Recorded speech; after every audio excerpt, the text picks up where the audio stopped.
Okay, we should be live now. Welcome to Press X Podcast, episode 92. Pretty sure I have that correct. Yeah, 92. Thank you guys so much for waiting patiently, as always, as the credits roll. You know the drill by this point.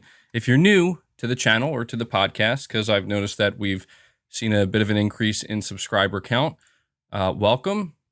If this is your first podcast episode, I hope you do enjoy it. And even if it's not your first podcast, I hope you guys do enjoy it. So, yeah, we have quite a lot to talk about in today's episode. There's been just a lot going on. It seems like ever since we rolled into the new year, there's just been a lot to talk about, which, I love that. I'm sure you guys love that as well. And, I hope everybody, I see some of you guys wishing me a good Sunday. I hope everybody here is having a good Sunday as well. And I hope that we can have a good podcast episode. JDTV, you're saying, will you talk about Battlefield? You know what? That actually completely slipped my mind. But at some point during the podcast, maybe towards the end, I can look up a few articles and kind of see what's going on in the Battlefield realm. I don't think much, I don't know if much has changed, but apparently it's just not going too well. So, I'm sure some people are going to ask me if I'm going to talk about the whole Troy Baker NFT thing. And I mean, maybe we can. I don't really have that listed as one of the topics that I'm going to discuss today, mainly because I feel like we've been talking about NFTs a lot and I'm just getting tired of it. It just seems like every week it's kind of like, okay, who's going to support NFTs next or whatever. And I just, it's really, I will say this, it's really bizarre to see that so many, some people, kind of like Troy Baker, kind of a prolific voice. I mean, he's not kind of, he is a prolific voice actor, probably the most well-known voice actor in the industry. And, you see the response that anytime a company or an individual backs NFTs, it's just a negative response. It's overwhelmingly negative. And you have to assume he knew that, right? So that's pretty much all I can say about it. I just wanted to mention that because quite a few people were asking me if I'm going to talk about it. And I'm like, look, there's only so much to talk about. It wasn't good. It wasn't good. But anyway, I do have a couple super chats here right off the bat. Thank you so much, guys. Unfortunately, this is annoying. I hate that YouTube does this. So anybody who does the first super chat, it's always difficult for me to see their name. I have to go back here. Oh, okay. It's Space D. Okay. Space D, thank you so much, buddy. You're saying props to Santa Monica. God of War is so well optimized that my 350 laptop is moving the game at 1080 60 on high ultra mix quality. Happy Sunday, MBG. Well, happy Sunday to you, man, as well. And yeah, dude, we're going to talk about that. Definitely. That's one of the main topics of discussion today is not just God of War on PC, but God of War launching on PC is the catalyst for the overall conversation we're going to have, which is just, I guess it's a conversation about a conversation, if that makes sense. Since God of War launched on PC, there's just been a lot of talk about, Sony's PC approach and even Cory Barlog. I covered this in my video yesterday, but we'll, kind of flesh it out here a little bit more. Cory Barlog kind of gave us some insight, basically being like, hey, it's the developers. It's the PlayStation Studio developers that are going to Sony, the higher ups at Sony being like, can we release some of our games on the PC? And that was kind of surprising to me. I don't know why it was, but I didn't think that that's, the situation that was going on behind the scenes. And I guess I'm kind of wondering if that changes some opinions of the most hardcore group of PlayStation fans that are like, I hate PC, Sony should never do anything on PC. I wonder if, getting this insight where it's actually the developers who are making these games that we enjoy so much, they're the ones that are like, can we put some of them on PC? So we'll dive deep into that when we get to that topic. But I'm glad to hear that, man. Mr. Unknown, Mr. Unknown's always here to to incite a conversation regarding Kojima Productions. And I gotta admit, it's hard for me not to talk about it because I see the stuff that you guys see. But yeah, so you say, MBG, we gotta talk about what Kojima posted on Twitter. I know you're tired of talking about Blue Box, but man, that's actually crazy that he posted that. Well, I guess, we could just get it out of the way now. This could be the, the weekly Kojima, Silent Hill, whatever, conspiracy section. So for those who don't know, Hideo Kojima, he seems to be trolling. It's not just Kojima. I don't know how many of you guys know this, but even Cory Barlog is now getting in on it, where he did an interview with Game Informer for God of War on PC, and he was asked the question, actually I can just bring it up here really quick so I can quote him, because it's funny to me. It's gotten to a point where you really don't know what to think, and I'm going to lean on the side of this is all just a big troll, and pretty much everybody's getting in on it now. So Cory Barlog's response when asked why he thinks people should check out God of War on PC, quote, because it's a giant smokescreen to sell you on the fact that Silent Hills is secretly inside the game. Totally kidding, unquote. And it's just like, bro, why, man? Why? Why are they doing this? And Mr. Unknown, the tweet that you're referring to, for those who are not aware, Kojima posted on his, I think it was his Japanese Twitter account, where he posted a picture of his screen on his, I think, Mac, and it was kind of a pink background, and then there was a folder. It was a small blue folder, and it was in Japanese, but I'm pretty sure it said new project or new projects, something like that. And, everybody's just kind of like, here we go again. Kojima's teasing his new projects. And of course, because it's a small blue rectangular square, whatever folder, I guess it does look more like a square, than a rectangle. People are like, it's Blue Box, and it's like, well, okay.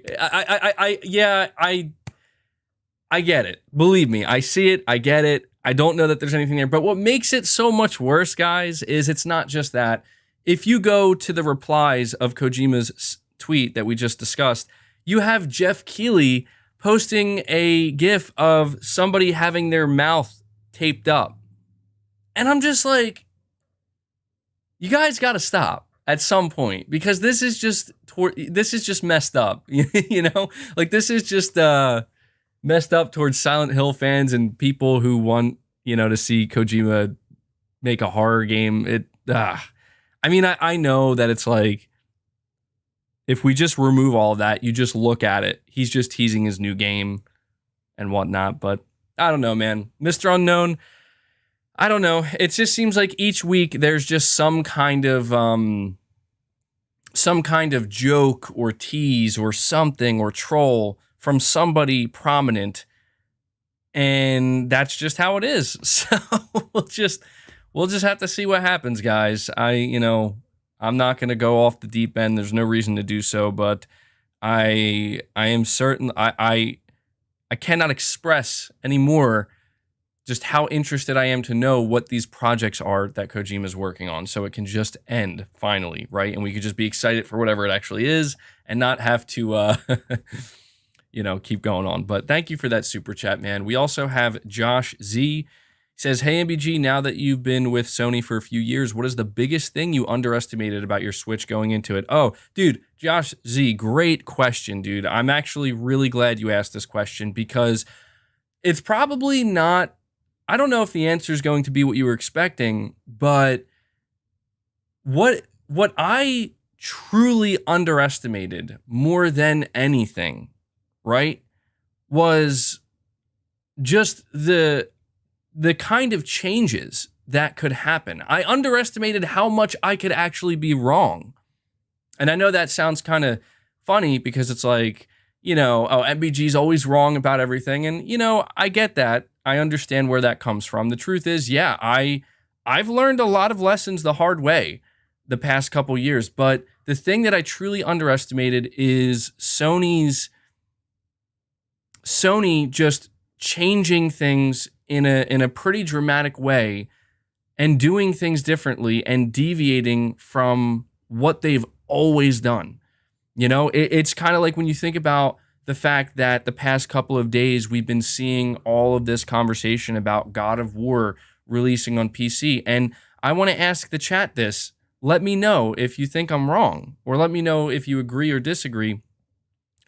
When I say, if you were to go back in time to 2018, if you go back in time to 2018 and you were to ask, like, a million PlayStation fans, survey them, do you think Sony will ever release God of War onto PC? Do you think any of those PlayStation fans, out of a million PlayStation fans, what percentage would say absolutely not? That would never happen. I'm going to say close to 95 to 99% of PlayStation fans at that time would have said Sony would never do this. And that's not even coming from a place of desire, like I don't want them to do this. It's just, if you look at Sony's approach since the time they created PlayStation, they've never done anything like that. And I truly believed, like, this is Sony's business model. This is PlayStation's business model. This is what they've done since the PlayStation 1. This is what they're always going to do. They're not going to make any dramatic shifts. And then, boom. It's like as soon as I became a fan of PlayStation and I thought, well, I look at their history, I know their patterns. What are the chances that they're just going to deviate from that? I don't think I was completely wrong in thinking that they're probably not going to deviate from that. They're probably not going to. But I just mean, in general, it just seems that under Jim Ryan, one of two things would have happened. I remember when Jim Ryan came into the leadership at PlayStation at around the same time that I kind of fully embraced PlayStation and made it my main platform to play. And I remember there was a lot of conversation going on where people were like, what if Jim Ryan does things differently? What if Jim Ryan changes all this? And what if it's going to be bad under Jim Ryan? And I was under the belief that, well, Jim's probably just going to do the same thing that Sony has done for the past 4 generations because it's worked for them. But I was actually wrong about that. Jim decided that we're going to do that, but we're also going to do a bunch of other stuff as well that we're just not really known for. And we're going, you know what I mean? And I can't fault him for that. I can't fault Sony for that. I just didn't think that would happen. So I think that's a great question, Josh, because it's something I've been thinking about recently. And a lot of people are throwing up my old content in my face. And, there's nothing I can do about it. I said what I said during that time, and I had my reasons for, saying what I said and having my opinions. And I was overconfident. I was way overconfident that there was no way I was going to be wrong, and I was betting on the right horse, and Sony wasn't going to do this or do that. And then as time went on, it's just like, bro, you were wrong. Like, you were just straight up wrong. Now, that doesn't mean that what Sony's doing is bad. It's just that I was very rigid in my mindset. And I just kind of doubled down on, like, dude, Sony's just going to do what they've always done. Why wouldn't they? And then it's like, all right, man, we'll see. And flash forward to where we are now. And it's like, dude, a big topic we're going to be talking about over the course of this episode is the fact that Sony is gearing up to announce Project Spartacus, which is a service that, it's kind of, Project Spartacus is kind of positioned as this is going to take on Game Pass. I don't know if I'm fully convinced of that yet, just based off of what we know. But I just wouldn't have thought that, okay, here we are. Now we're going to be talking about this revamped PlayStation Plus Spartacus service that's going to be the talk of the town when it's announced, It's crazy. It's crazy. So,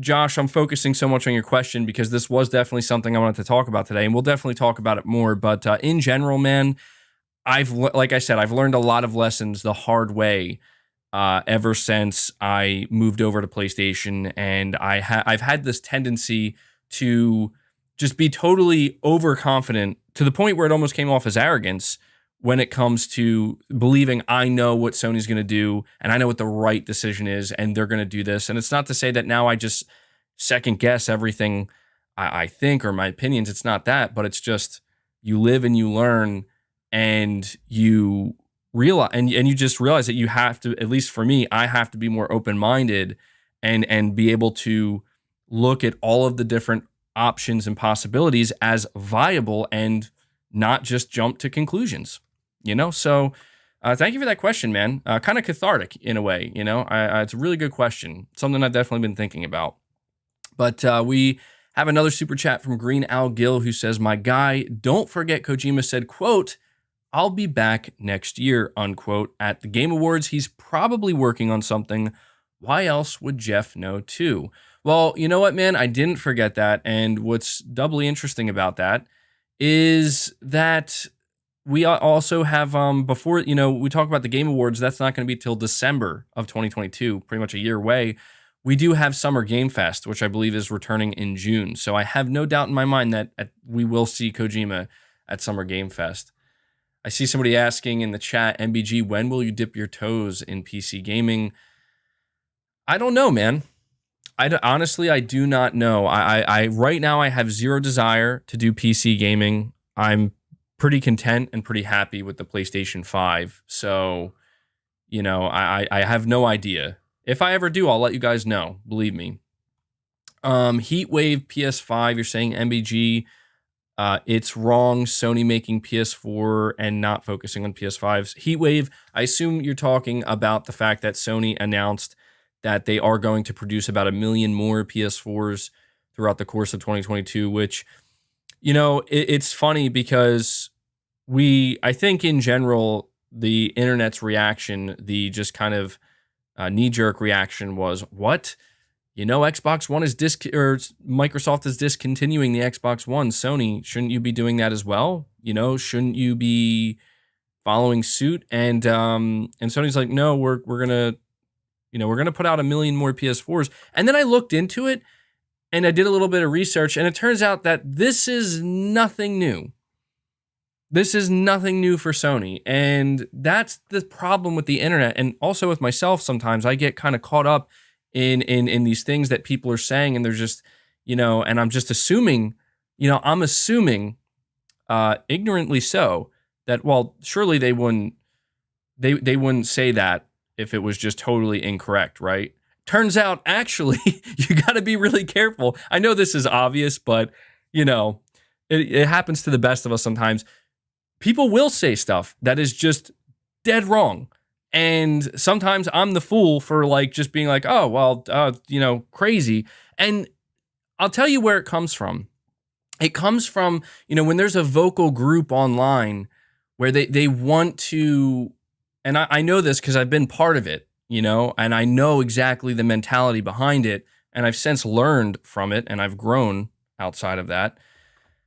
The idea is people want to use something that is not actually a bad thing, that's actually totally okay. There's really nothing here that you can truly extract from it to turn it into a negative, but they will find a way to deconstruct it. You know what I mean? To kind of twist it and mold it into something where it's like, yup, see, Sony's making 1 million PS4s. Sony, you suck. What are you doing, man? Your fans look like morons because, they said that they didn't want cross-gen and you're doing cross-gen, and this is just you doubling down on the cross-gen support. And it's like, if you actually look into it, you find out very quickly that this is what Sony's always done with all of their consoles. They don't just discontinue them. In fact, it's actually interesting. It's more interesting, and there's more to be, I think, extracted from the fact that Microsoft is already discontinuing Xbox Ones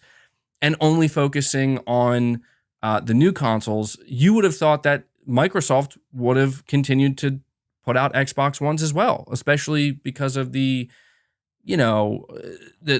cloud focus. And I see Phil Spencer, the GOAT, in the chat says, we believe in generations. And it's like, yeah, but is that not people need to chill with the "we believe in generations" quote. Okay? This is not Sony Defense Force coming out. This is just the reality of the situation. Sony gave an impression with that quote, and that impression was cross-gen wasn't really going to be much of a thing. And that's the impression I got. That's the impression that pretty much everybody got. And it turns out that Sony came out and they were like, look, we are going to support cross-gen for probably longer than you thought, right? I mean, I think I have no problem saying that. I did not think in 2022 Sony was going to have some of their biggest games being cross-gen. I didn't expect that. But the reality of the situation, and this is not an attempt to defend Sony, it's just the way I think it actually is. Sony didn't really lie because they never said, when Jim Ryan said we believe in generations, he never said we're also not going to make any games cross-gen. That's not what he said. Here we go. Brandon P. Jim also said, quote, we at PlayStation believe in generational transitions, unquote, at the Future of Gaming event. People cherry-picking statements. That's exactly what it is, man. Again, this is not an attempt to defend. It's just an attempt to kind of get our facts straight here. Yes, was it a little bit misleading? Of course it was. But we know this, guys. Sony wants you to focus on the PS5. And the most important thing I need to stress here is that Sony released PS5 only exclusives. That is the most important thing that I can emphasize here. Because, you know, when you look at Microsoft and the titles they released, I don't care to make the comparison. It's just that so many people will make the comparison.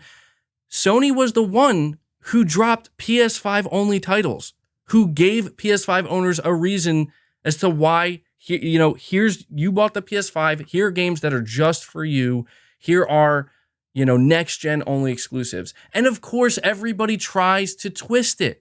Everybody wants to have the conversation, well, what if Ratchet and Clank could run on a PS4, Demon's Souls on PS4? And it's like, you see what I'm saying? People always shift the conversation and they twist it. Sony says, look, we believe in generations. I, as well as many others, interpret that as, oh, well, they're not doing cross-gen. They believe in generations. They're not doing cross-gen. There we go. Then it turns out that actually, when we said we believe in generations, we just meant we're going to make some PS5 exclusives, but some of our games are still going to be cross-gen. And that was a surprise. I'm not saying that it wasn't a surprise. It absolutely was. But it's just fascinating to me that, when we actually get the thing that we were told we were going to get, which is, hey, here's some PS5 exclusives and we're going to have more coming, then why does the conversation suddenly turn to, well, these games could run on PS4? I mean, technically speaking, all the games that Microsoft released on the Series consoles that were cross-gen for the past year or whatever, games like Forza Horizon 5, Forza Horizon 5, and then Forza Infinite, Halo Infinite, these games, if Microsoft wanted, they could have just said, we're going to make them next-gen only. They obviously can run on the Xbox One, but they could have, if they wanted to, they could have made them next-gen only. But they didn't want to do that, and Microsoft was transparent about that. There's no doubt that Sony was kind of misleading with what they said about, or the way they talked about it. They framed it where it's like, yeah, cross-gen isn't really something that we're going to be, doing very much. And we took it that way. But in reality, it's like we're getting a blend of both. Now, I want people to understand, do not confuse me stating the facts with my own opinions, because this is something that people have been doing for the past week. They have been throwing my old content and my old statements in my face. Yes, I was wrong. I don't know how else to, I don't know what else people want from me. You know what I mean? Yeah, I didn't want Sony to keep doing cross-gen. I didn't think games like God of War Ragnarok and GT7 and even Horizon at one point, I didn't think they were going to be cross-gen, and this is where we are. I believed that Microsoft was making a huge mistake by coming out and saying, hey guys, we're going to be doing cross-gen for the first year and a half. And I was convinced Sony's not doing that. And I think Sony's making the right move. Turns out things are kind of, they didn't play out exactly that way. But the fact of the matter is right now, Sony is the one that has PS5 exclusives, and they also have cross-gen games. And that, I think, and just to wrap this up, because I don't want to go on forever about this, because if there's one thing I've learned when it comes to conversations like this is you're damned if you do and you're damned if you don't. Nothing I'm saying here is going to change the perception of other people and what they see and how they see it. But what I need to make clear here is when you remove all of the rhetoric, pretty much this is what it boils down to. Sony comes out and they say, we are going to have a mix of both. We're going to provide some PS5 only exclusives because we believe in generations, but we're also going to have a pretty big mix of cross-gen games. Some of our biggest games will be cross-gen. That's what Sony did. That's what they've been doing since the launch of the PS5. To whereas Microsoft did it differently, where Microsoft says, so we already plan to make all of our games for the next year cross-gen. And then once we hit that mark, about a year, maybe a year and a half, whenever, we're just going to cut off. I'm going to get to the super chats in 1 second, guys. We're going to cut off cross-gen. And now we're just going to do, we're going to make our games just for the next-gen consoles because, and this is where I think people sometimes forget, Microsoft has a solution for Xbox One owners to play these games, and that is through the cloud. Sony doesn't have that. Sony's not offering that as an option. If Sony made God of War Ragnarok PS5 only, I'm saying he like Sony's Sony, they couldn't, they couldn't make that a viable option for PS4 owners to play it through the cloud. I mean, I guess technically they could through PlayStation Now, but that's a whole, that would be a whole big thing that's like, oh, Sony suddenly, now they're doing cloud, but, It is what it is, I'm trying to just look at the facts for what they are. I see somebody in the chat, they say, quote, Sony can do no wrong. See, this is why I don't like talking about these topics, because I could literally sit here and say, Sony does do wrong. You're saying MBG, you're naive as hell. No, I admit, I can be naive. I'm not, don't assume Sony's gender, MBG. Yeah, apparently I did. I assumed Sony's gender. My bad. But it's just, my goal here with this conversation is to just, I don't care about what I was wrong about, in the sense that, oh man, I'm gonna have to defend myself and no, I wasn't wrong. I don't care to do that. I want to know, if I was wrong, what was I wrong about and why? And for my whole thing, because I'm going to get to these super chats, guys, because I just want to make this clear. My whole thing is that I was, again, overly confident and kind of arrogant in the way I talked about it, where I talked as if, guys, Sony is not doing cross-gen. They're not. They believe in generations. Look at Microsoft. Look at those clowns over there. They're embracing cross-gen. That's stupid. They're making a mistake. Guys, this is how I behaved. This is what I said. And this is where I realized that was wrong, because it was just arrogant. And at some point, you see what happens, and it's like, dude, Sony's still doing cross-gen, man. And Microsoft's 2022 lineup, as far as we see, they're not going to have cross-gen games. And it's like, yeah, I guess I was just being kind of shitty about it, And now I'm paying the price for it, because people are like, bro, you were wrong, man. It's like, you're right, I was wrong. So I've been humbled, and that's okay. And I'm trying to learn from it, and I'm trying to be better. You know what I'm saying? But at the same time, I don't want to ignore the facts. That's all. When people say to me, dude, you can't be too hard on Sony, because they, you can't be too hard on Sony because they are still delivering PS5 exclusives, and they're going to in the future. It's not like everything is cross-gen. I'm like, yeah, it's true. So at the end of the day, it's not all that serious. You know, I made it into a bigger thing than it really was.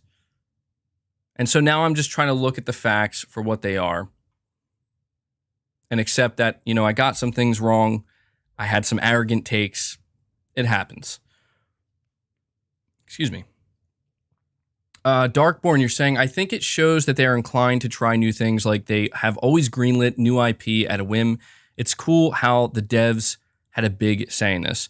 Yeah, I agree, Darkborn. That's one thing that we can kind of extract from this whole thing is one thing that is made clear is so we already kind of knew that Sony's developers have a lot of creative freedom. This is something that they've talked about frequently, but apparently they actually have more pull than that. You know, apparently all it takes for Sony to be like, okay, I guess we'll try to put some of our games on PC is for Sony's devs to kind of come out and be like, we would like to put at least some of our older games on the PC. Can we try it? So I'd be like, all right, fine, we'll give it a shot. Darkborn, again, you're saying life is like the Souls games, MBG. You run in confident and quickly find out you were wrong. It's how it's meant to be, and I'm cool with that. Yeah, no, dude, for sure. My that whole tangent I just went on, that was pretty much it, bro. Like, I went in totally underpowered, totally not ready to fight a boss battle, and I'm like, this boss ain't nothing. Like, you know, completely being just arrogant and, you know, believing that I know I'm gonna win. Like, it's gonna happen. You know, I'm just gonna destroy this thing, and I'm gonna move on. And it's like I get absolutely crushed. That's how it is every time, man. Echoes93, you're saying G4 TV's take on Sony was terrible. That girl Frost. Yeah, you know, I saw this video. I forget who made it. I just saw that, like, there was a headline where it's like, PS5 is a dead man walking, and I'm like, it's almost like I thought it was clickbait, you know, because I'm like, who would ever say that? Like that? Like, surely the only person saying that PS5 is a dead man walking is just somebody who's trying to get, you know, those those easy views, those easy clicks, you know. But I did see a little bit about that G4 situation, and oh my God, man. Like, Jesus, what are they doing over there, man? I'm going to be honest. I haven't watched, or I wasn't even aware that G4 was a thing again until I saw this kind of trending around and people talking about it. I didn't really know, like, that they were a thing, and apparently they have like a YouTube channel, and they made a comeback, or they're trying to make a comeback of some kind, and you know, and then I saw a little bit of like what was going on where, you know, they're going on rants and they're saying things like PS5 is a dead man walking, and I'm like, yeah, I don't know. I don't know that I'm gonna tune in to G4 anytime soon.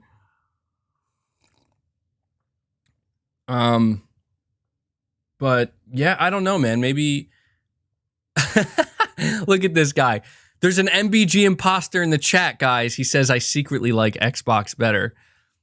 Come on, bro. Come on.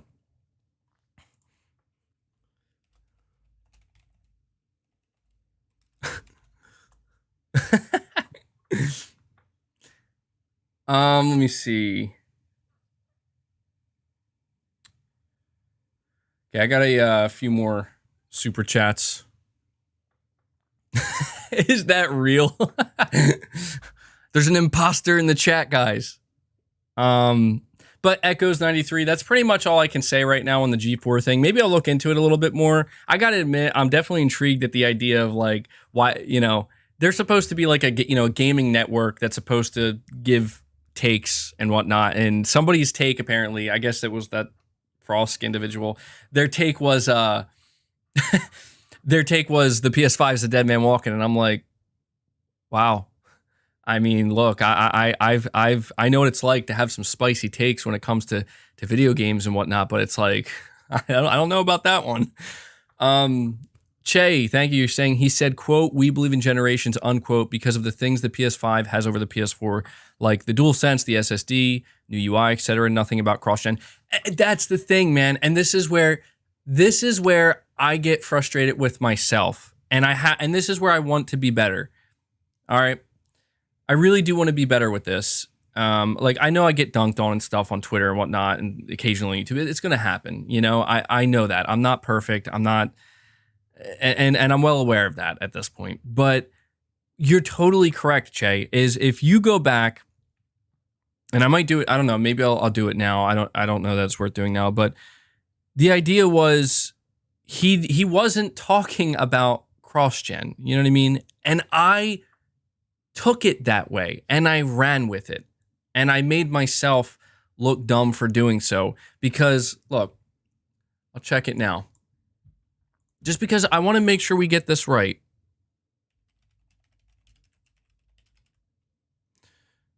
I just want to make sure we get it right. Let me see. Where does he say it? Where does he say it? Got to find the quote here.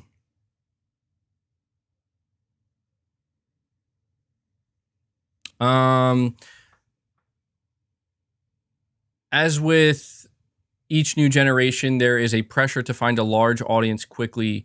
The Unreal 5 demo from earlier this month showed that what the PS5 is capable of, but creating such a project looked expensive.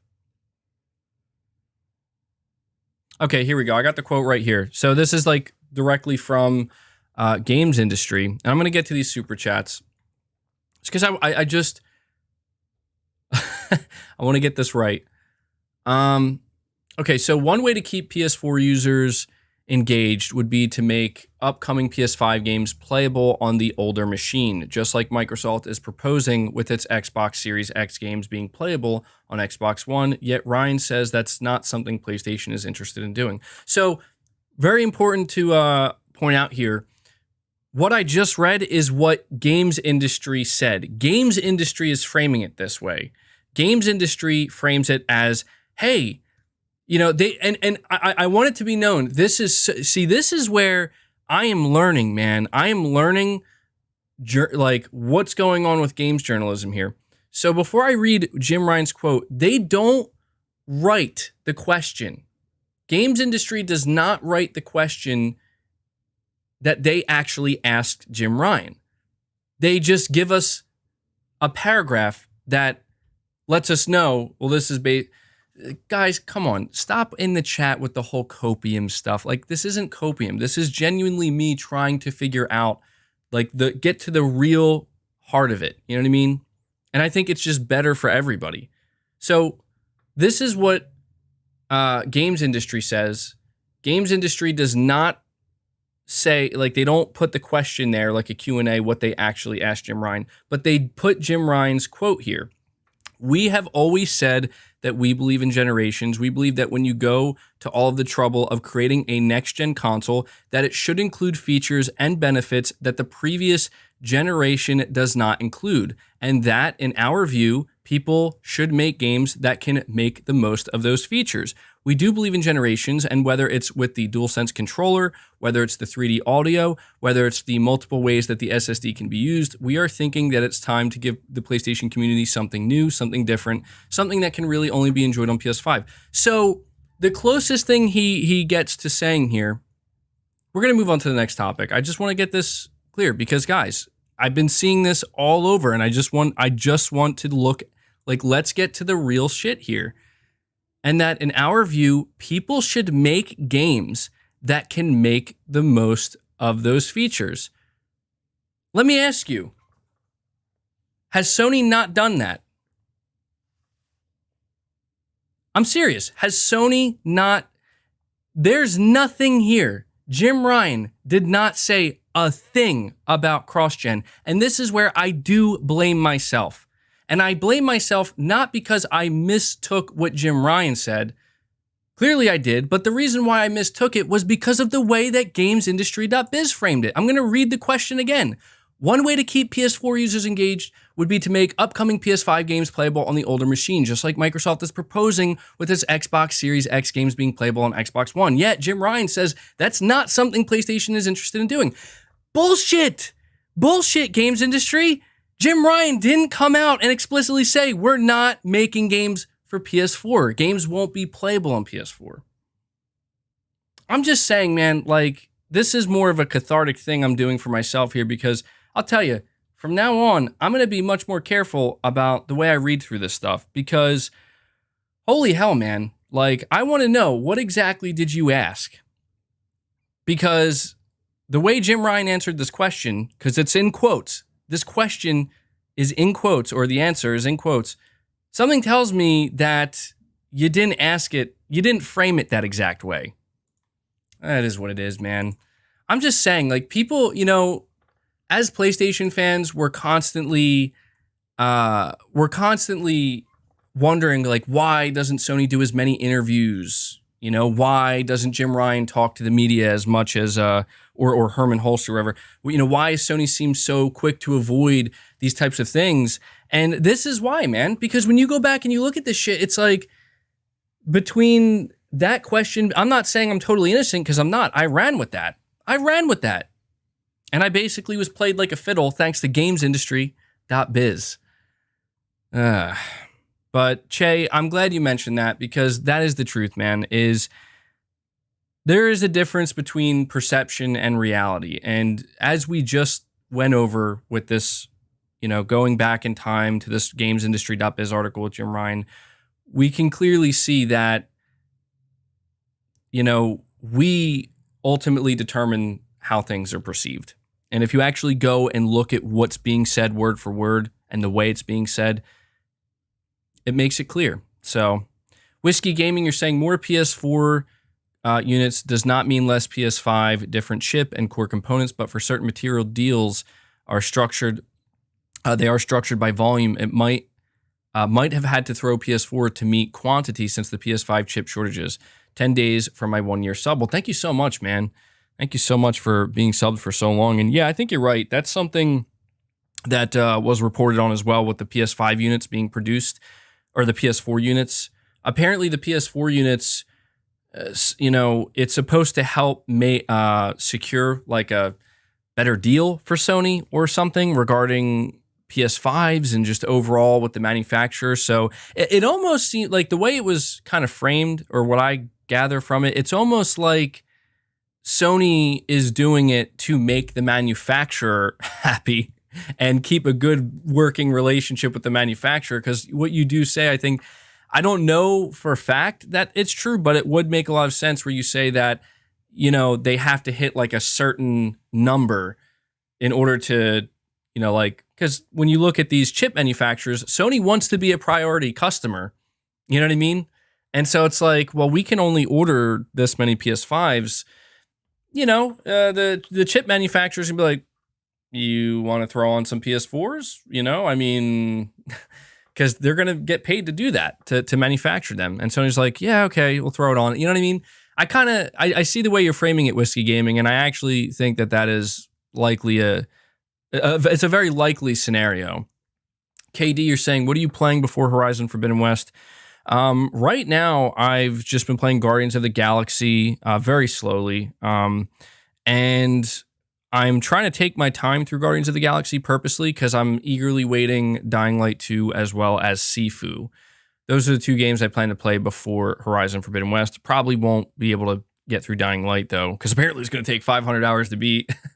Kidding, obviously. But Rory Grimshaw, you're saying, to be fair, all the cross-gen games start development on PS4.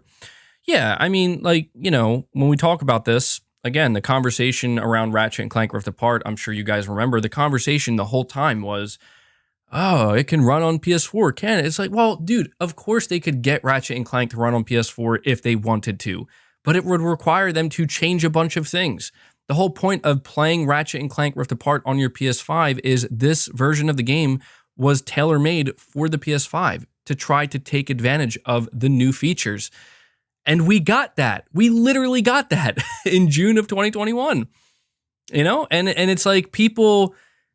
are like walking away from that and being like, but can it run on a PS4? It's like you're missing the point entirely.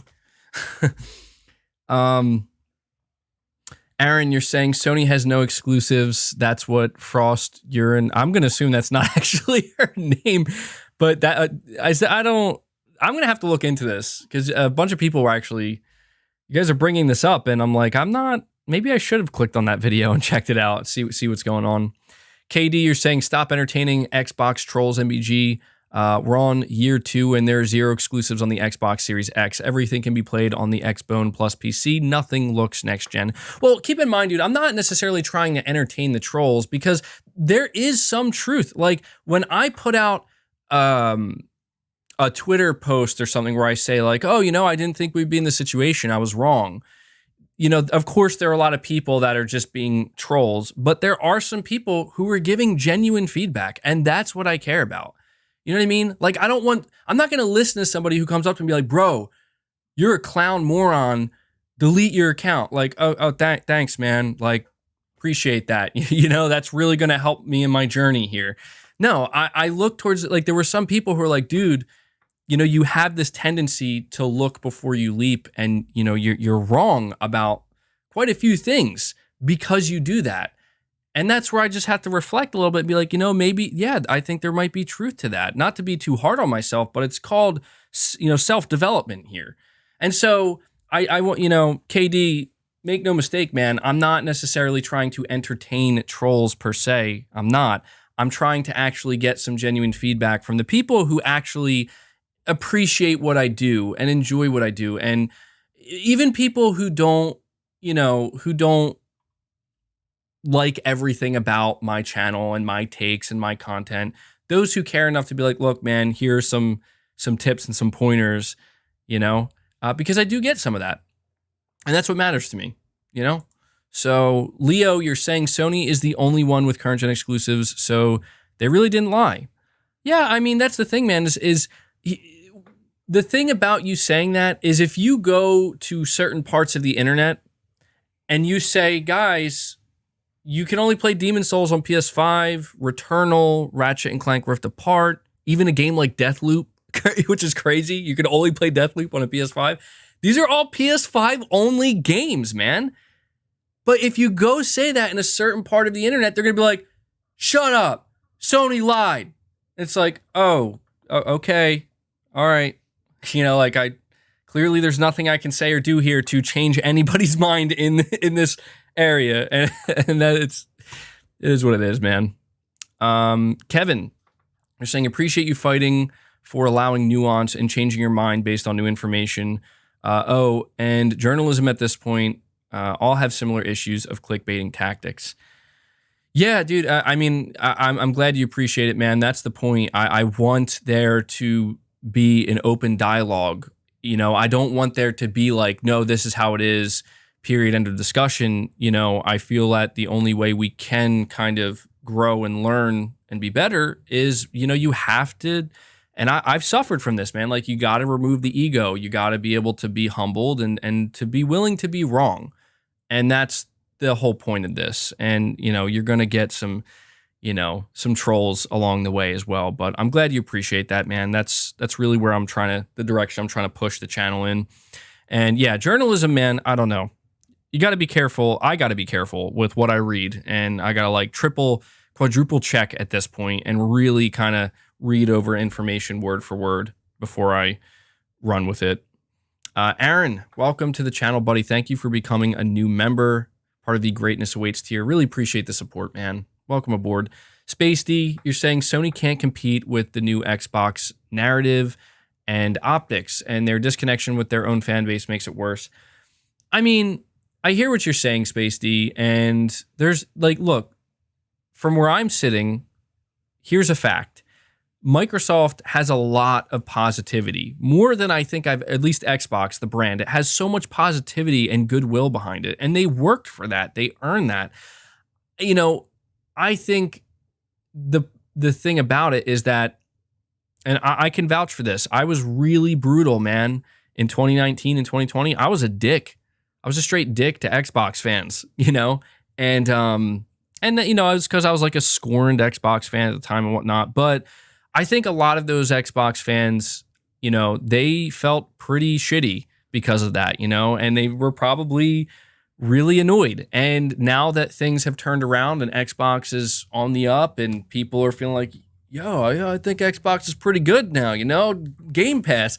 Now, you know, the people who were the most annoyed at people like me and others, it's like now they're coming out here in full force and be like, yep, let me tell you why, you know, Xbox is the best now. And when you look around and there's like, wow, they have more people agreeing with them than they used to. It's like, well, yeah, you know, there is some truth to what you're saying, Space D. Xbox has really carved out a lot of positivity. And I don't know that I agree with you when you say that Xbox or Sony can't compete.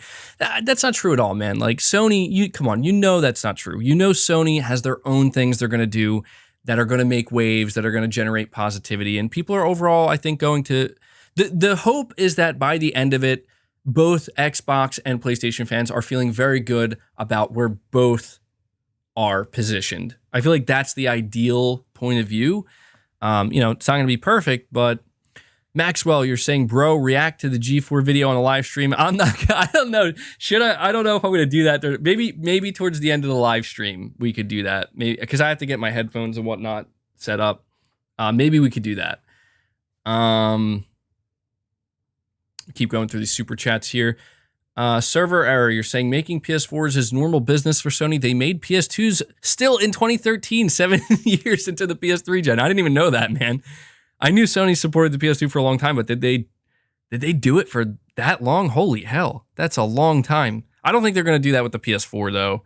I could see them supporting the PS4 probably throughout this year and maybe a little bit in 2023, and then...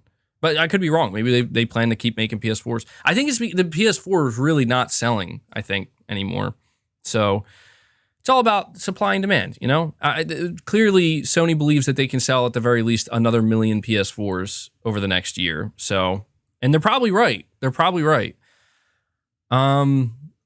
D-Doc, you're saying, what did you mean a while back when you said goo goo gaga and then spit up on yourself? Don't flip the script now. Keep that same energy, MBG. Dude, come on. How do you... D-Dog, bro, come on. What do you want me to say to this? You know? Like, is that what I said? I said goo goo gaga and then spit up on myself. I'm not flipping the script, man. I want to tell you something.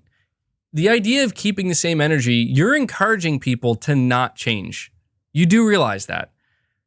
Like, this is where I don't understand what... Like, people, I don't think know what they want from people. You're saying MBG people, Maxwell, you're saying MBG people are asking for the G4 reaction live, LOL. Maybe we can do it. But D-Dog, look, I'm just saying, man, like when people say like keep the same energy, what you're basically saying is it doesn't matter if you're wrong, stay wrong. You know, like double down on it. And it's like, what if people just kind of want to be like, well, no, I was wrong. You know, like, are you gonna condemn people forever because they were wrong and they admit they were wrong about certain things and they move on? Come on.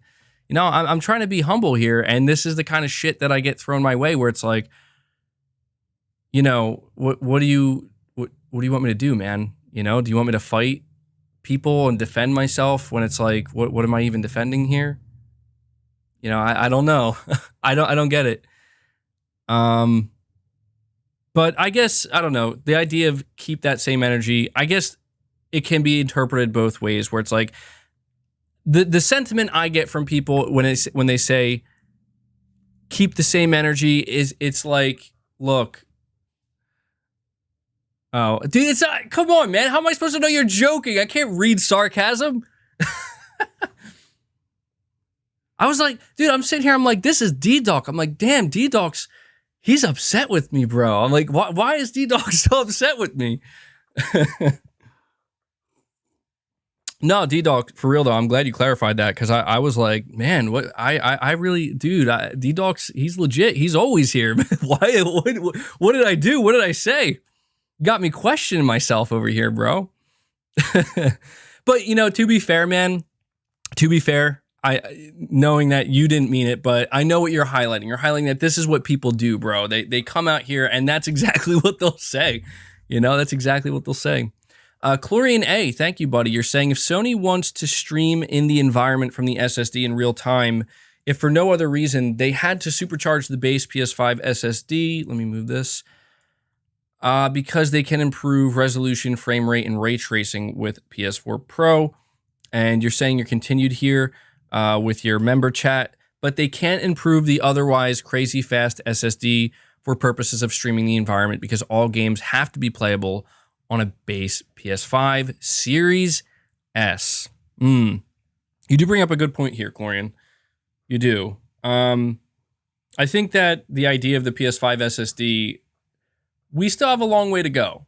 I believe that. Like, I still think that we are very much in the early days. And, yeah,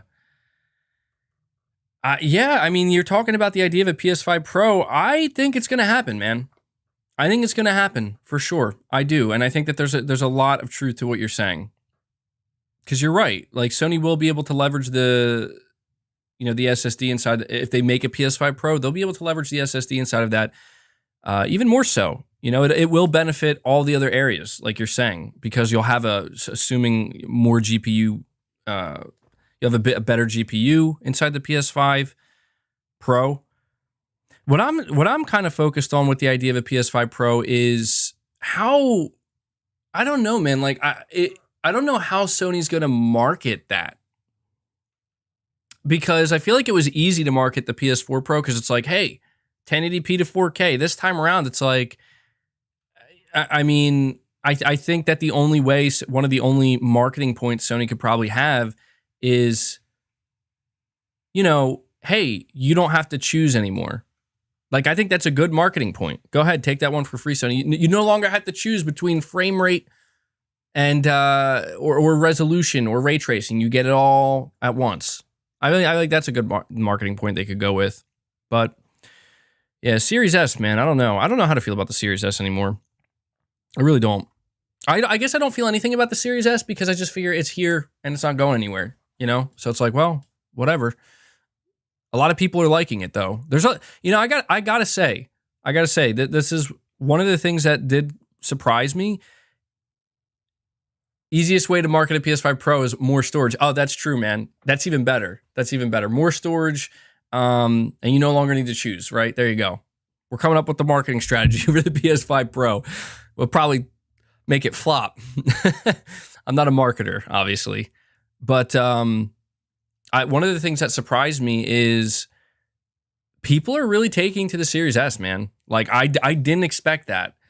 But I think that the slow start to this generation, has greatly benefited the Series S. I really do. I think it has benefited it. Green Owl Gill, you're saying, I wonder if going handheld could help Sony with all this, staying next gen while giving fans more than one option to play besides the PS5. I think there were patents that were discovered that apparently Sony is working on some type of cloud-based handheld controller thing. I mean, it's just a patent, so it's like, who knows what's going to happen there. So I don't know. Maybe they maybe. Sorry, I'm seeing D-Dog's new super chat. Maybe they will, dude. I think it would be the next logical step for Sony. I don't think Sony is going to make a traditional handheld ever again. I don't want to say ever again, but not anytime soon. I think the next logical step for Sony is if they're going to try to do a handheld, probably something cloud-based, so that way they don't have to worry about supporting it natively with native exclusives. I think that that's one of the things that just killed Sony with the Vita is they just spread themselves too thin. They weren't able to keep making exclusive games for the Vita, and they prioritized the PS4, and you can't really blame them for doing that. So doing something that's cloud-based, if the technology's there, I could see that working. See somebody saying God of War reached 75K peak players on Steam. Huh. Do I think that Sony will consider releasing games on PC day and date? Absolutely not. I really don't. Dude, I mean, come on. 75K peak is good, but I don't think that's anywhere near like what Sony sees with their data on like PS4s and PS5s when a new exclusive launches. But God of War is also older. So I don't know. We would have to see Sony, we would have to see what a Steam peak would look like, or a PC, on PC when they release day and date, just one time. I think Sony would have to try it. $75K for an old game. Yeah, that's true, but I don't know, man. I just, we'll talk about that. Guys, I do want to apologize for this. I know that this is just part of my show, but this time in particular, it like really went off the rails, and I do apologize because I haven't even gotten into like any of the topics I meant to talk about. So I do want to apologize for that. I really need to try to get better at keeping this thing on the rails. I really do. Because I see so many people in the chat where they're like, come on, man, first topic, move on. That's something I'm going to work on going forward. Let me see. Green Owl Gill, I read that, buddy. Maxwell, yeah, about the G4 live reaction. Onyx, you're saying, what would you recommend your community to buy, an Xbox Series S or PS4 dying console on 2022? Also, Spider-Man 2 would be on PS4. Mark my words. Yeah, I'm going to be honest, man, when it comes to Sony announcing, before I answer your first question, when it comes to Sony announcing exclusive games, I actually think there's truth to what you're saying, man. Like, you're saying Spider-Man 2 will be on PS4. As of right now, Spider-Man is set to be a PS5 exclusive. This was something that was emphasized, but I do need to remind people of Gran Turismo 7. Gran Turismo 7 is absolute proof that if Sony decides that it's imperative, like they have to shift, no pun intended, they have to shift gears and they have to, go back on their word. And this is where, people will say Sony lied, but you know why they did it. They marketed GT7 as a PS5 exclusive. I have no doubt in my mind they were going to release it as a PS5 exclusive. But when they saw how serious the supply constraint was with the PS5, we don't know what Sony's internal data or numbers are. Like, by that I mean we don't know what their internal projections are. For all we know, Sony was planning to sell double the amount of PS5s that they currently have right now, And so it doesn't mean that they didn't lie. They did. Yes, GT7 being a PS5 exclusive was a lie, but we can all understand why they changed it last minute, because they were like, okay, we're going to want to sell this game on PS4. And I'm just saying that this is why I don't, because of that, I cannot confidently say that there's no chance Spider-Man 2 won't be on PS4. I can't say that there's no chance. There's absolutely a chance. I want to say it's much less likely because of how deep we'll be into the generation. I'm thinking Spider-Man 2 probably won't release until late 2023. And by that time, I have to imagine people buying PS5s, it's going to be much easier. Could be wrong, but you never know, man. They could decide to do that. D-Doc, you were saying I'm joking. Goo goo gaga. It's what babies say. I know that, man. I know. A while back, you were a baby. You misunderstood the joke, bro. I really did. D-Doc really getting in my head during this stream. And D-Doc again, you're saying baby MBG, goo goo gaga, adult MBG speaks coherently. People, why are you flipping the script, bro? What is a clear version? This is a clear version of the joke, I think. No, I get it now, man. I get it.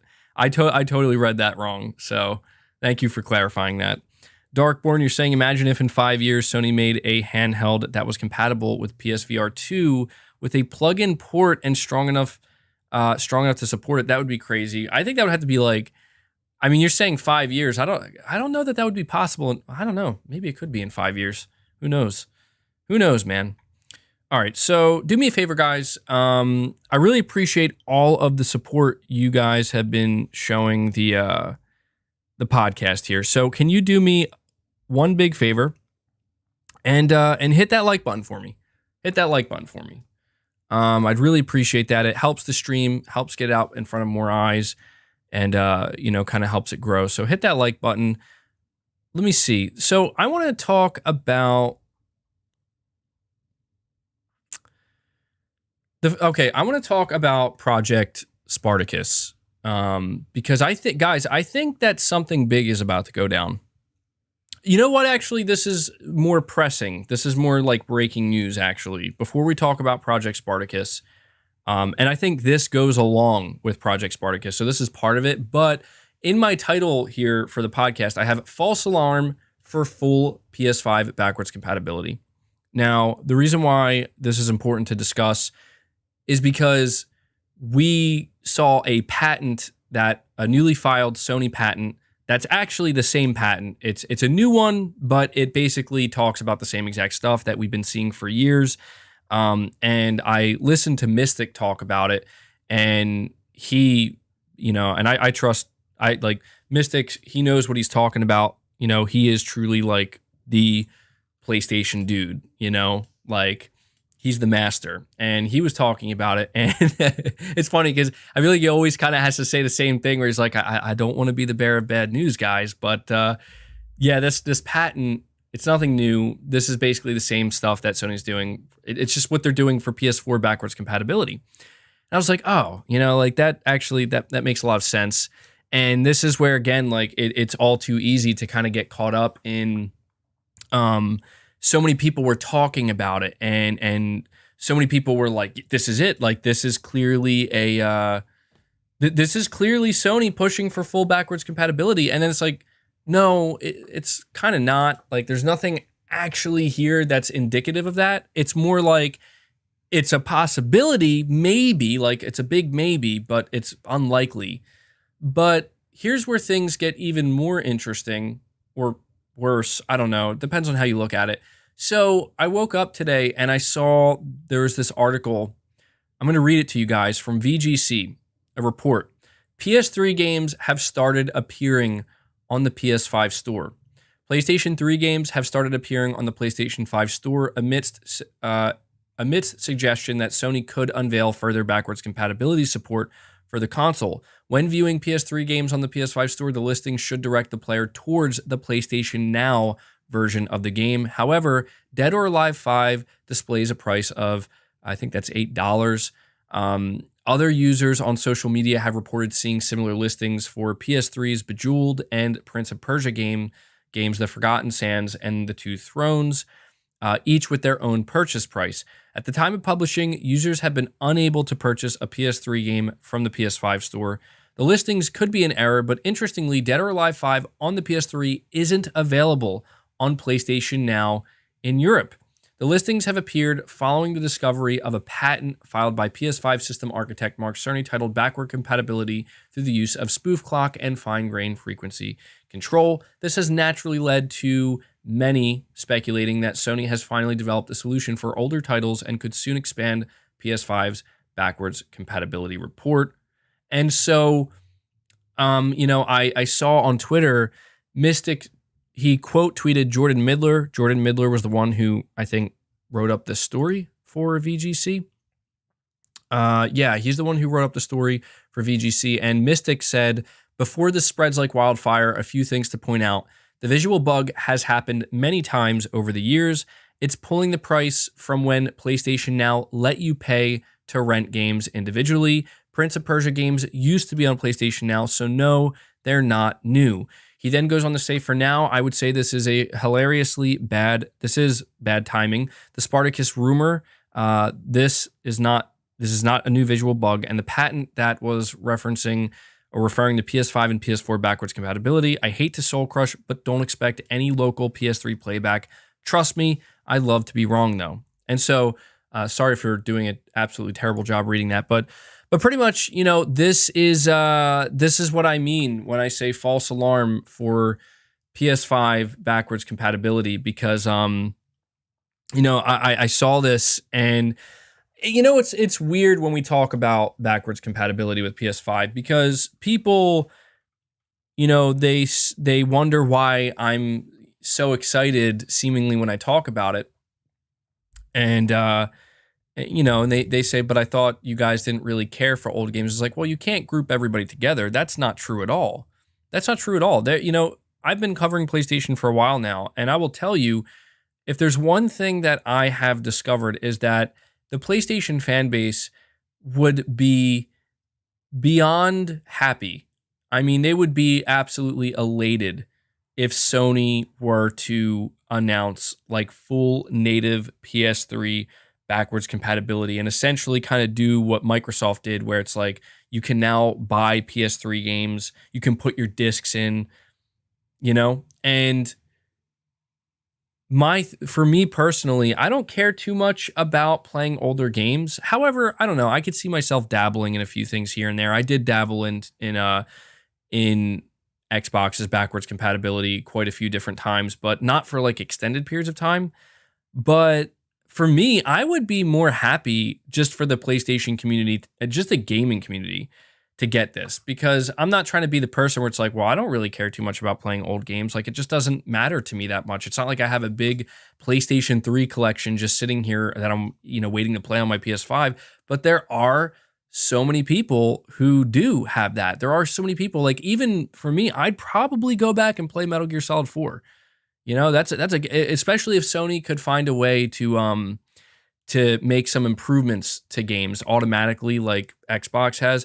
Yeah, that would be something that I think people would absolutely love. And, I'm certainly not speaking for everybody when I say that I'm not the biggest fan of playing older games. But one thing that I've realized as well is that if Sony were to make this happen, which, as we said here, it's like a false alarm. It seems like that's not going to happen. If they were to make it happen, I think it would be a massive announcement.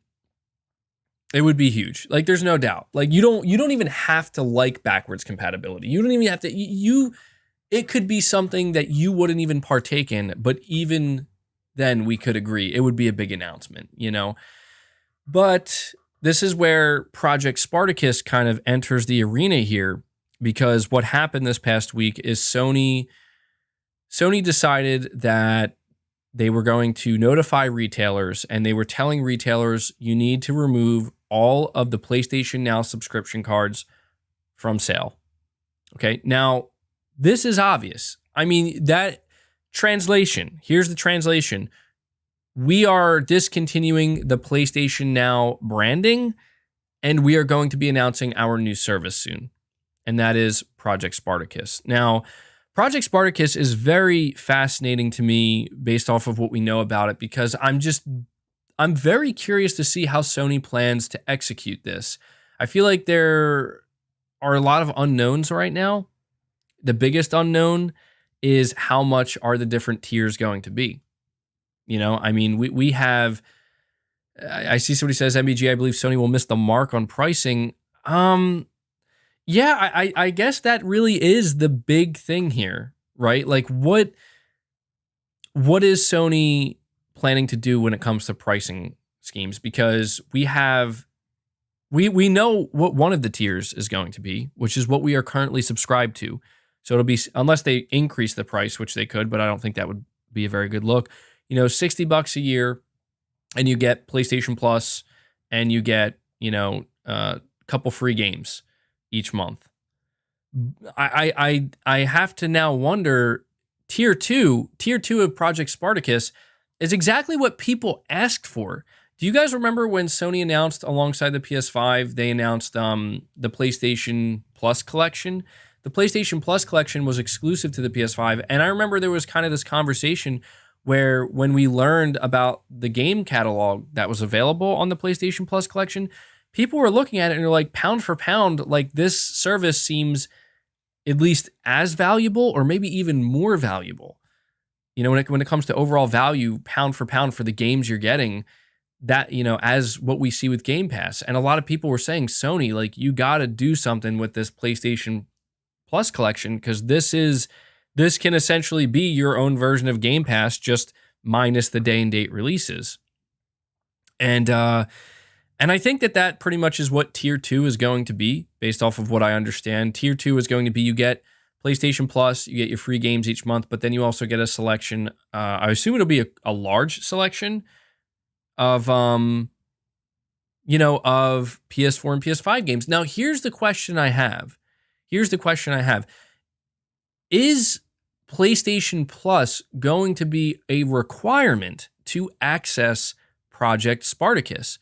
Because based off of what we understand so far, based off of what we understand so far, it seems like the way I think it was Bloomberg, they were the ones who reported on this. They made it seem like pretty much what Sony is doing is they are just scrubbing PlayStation Now. They're taking what PlayStation Now was and they're just combining it with PlayStation Plus. This service isn't going to be like a standalone service. And I think that, this is why when people talk about the idea of Project Spartacus being a Game Pass competitor, I really don't think it is. I just don't. Like, I think inherently it's a service. So it's like, well, Game Pass is a service and Project Spartacus is going to be a service. So it's like inherently, yeah, there's going to be comparisons. But to me, this is kind of like trying to talk a little bit about the Nintendo Switch compared to a PS5. And it's like, they're both technically consoles, but are we really going to make that comparison? Like, what is there to compare? They're two very different things. And that's, I think that's where I'm most fascinated to just know, like, how does Sony plan to frame this? Because I think that's going to be so important for Sony to nail. Is this actually a Game Pass competitor? If it is, Sony is going to have to kind of make that clear. Because if it's not, then Sony's also going to have to be careful to not let people run with that narrative if it's not true. They're going to have to find a way to shift away from that and make it clear that this is just our own thing, our own service. It's not, but I'm going to tell you right now, I think Sony has already positioned this as a Game Pass competitor, even if it's in many ways not, because of what Jim Ryan said. Jim Ryan said, I think it was like over a year ago at this point, he was asked directly, what are you guys going to do about Game Pass? Like, do you have any plans? And he said, oh yeah, we're working on that. We just have nothing to announce yet. So there you go. That's Jim Ryan basically making it clear that they're thinking about Game Pass when they're making this. But I don't think that because it's going to be a service, I just don't think it's going to be comparable to Game Pass. And I think that we are once again going to see the divergent paths that Sony and Microsoft are taking, where Microsoft Game Pass is like it's like an entity of itself underneath Xbox, right? Like it's separate from the console, it's separate from Microsoft, it's separate from Xbox Live Gold. It's its own thing. I think that Sony is kind of taking the opposite approach, where it's just one total combined service. And I wouldn't be surprised if what we were referring to right now as Project Spartacus is just going to end up being PlayStation Plus. Like it's just still going to be called PlayStation Plus, but they're going to have like PlayStation Plus Plus, PlayStation Plus Plus Plus. I'm just kidding. Could you imagine if they did that as the naming convention for the tiers? But I think that they'll have tier 2 and tier 3, and it'll be PlayStation Plus so-and-so. PlayStation Plus Silver, PlayStation Plus Gold. I don't know. But I think that that's kind of what they're doing, Heatwave PS5, you're saying, MBG, any info on 1440p and a VRR update for PS5? The last I heard, and you have to take this with a grain of salt because I do not know how reliable Tidix is, but Tidix on Twitter said that VRR, or the PlayStation 5 VRR update, is expected at the end of this month, which wouldn't surprise me. I do believe that. It seems like that's the right timing, but again, take it with a grain of salt. That's all I have. MBG is not a good salesman. Yeah, guys, subscribe to PlayStation Plus Plus. That's where it's at, But then we have tier 3 of PlayStation Spartacus. I don't know what to call it. Well, I do wonder what Sony will call it. I hope it's not like something really stupid. I feel like they should just call it the PlayStation Plus Collection. But then, I don't know, like, what do you name tier 3? I don't know. But then again, yeah, I don't know. No, scratch that. They shouldn't name it PlayStation Plus Collection because then people will think, well, that's not new. That's already a thing. I don't know, man. See, this is why that's why people get paid at Sony to come up with this stuff. I'm not the one to come up with it. So I'll just quit while I'm ahead. Josh, you're saying just platinum the Miles Morales. How does Sony make games look this good? Also, imagine Turok rebooted by a first-party PlayStation studio in VR. Oh man, Turok, that's a throwback, man. Yeah, that would be really cool. I'm really interested to see what type of games that Sony Studios make for VR. But yeah, man, good job platinuming Miles Morales. I got that platinum as well, and I agree with what you're saying. I was very surprised. I feel like Miles Morales on PS5 and even Spider-Man PS5, they like don't get enough credit for how good they look. I honestly think that it's like one of the best looking games for sure. So thank you for that, Josh. Maxwell, you're saying PlayStation Plus Platinum is a good name. PPP. Oh yeah. Yeah, they could do like Diamond and Platinum. Yeah, I could see them doing something like that. That's actually that's not too bad. I wonder if Sony will just copy Microsoft and be like, we're going to do PlayStation Plus Ultimate, PlayStation Plus Pro Max, PlayStation Plus Premium. I feel like these are there's too many P's here, you know? But yeah, so we have tier 3, and this, you know, this is why I think what Mystic said on Twitter, where he said he was like, the timing of this is just really, really bad. And it really is, guys, because the past 48 hours has been filled with PlayStation fans and gamers talking about, oh man, maybe Sony will do full backwards compatibility. And when we talk about Project Spartacus, tier 3 of Project Spartacus is going to include PS1, PS2, PS3, and I believe PSP games, as well as early game demos or extended game demos as well. And the big thing that people have, I mean, there are, if I'm not mistaken, there are PS1 and PS2 games that could be emulated and played natively. But I think it's really just the PS3 catalog because it's massive, you know? And people want to know, like, Sony, is this, you know, is this what you plan to do? Are you going to announce that we can play our PS3 games natively with Project Spartacus? I mean, you got to admit, you have to admit that if Sony is getting ready to announce Project Spartacus, whether it's at an event or separately, coupling it with the announcement that, and we're going to have a catalog of PS3 games that are playable natively, that would be huge for the service. You know, people would be, again, elated about that, but or by that. But I see somebody in chat saying it's never going to happen. I'm not expecting that either. It's just this timing, the timing of a VGC report like this coming out and seeing these games pop up. You know what I think? I think what's going on here is, I think it's true that Sony is not doing full backwards compatibility, like native backwards compatibility like this. I think what's happening is they're doing some work on the back end with PlayStation Plus and with PlayStation Now, and we are kind of seeing some of the, you know, the ramifications, some glitches, some bugs just kind of popping up randomly on the PlayStation Store, and people are like, what's this? And it's like, probably because they're doing work on the back end to prepare for this announcement. You know what I mean? That's what I think is happening. Because it makes sense if they're messing around with stuff. You know, you're going to see a few things that are like, what's going on here? And so, you know, talking about Project Spartacus, I don't know that I'm going to care about it.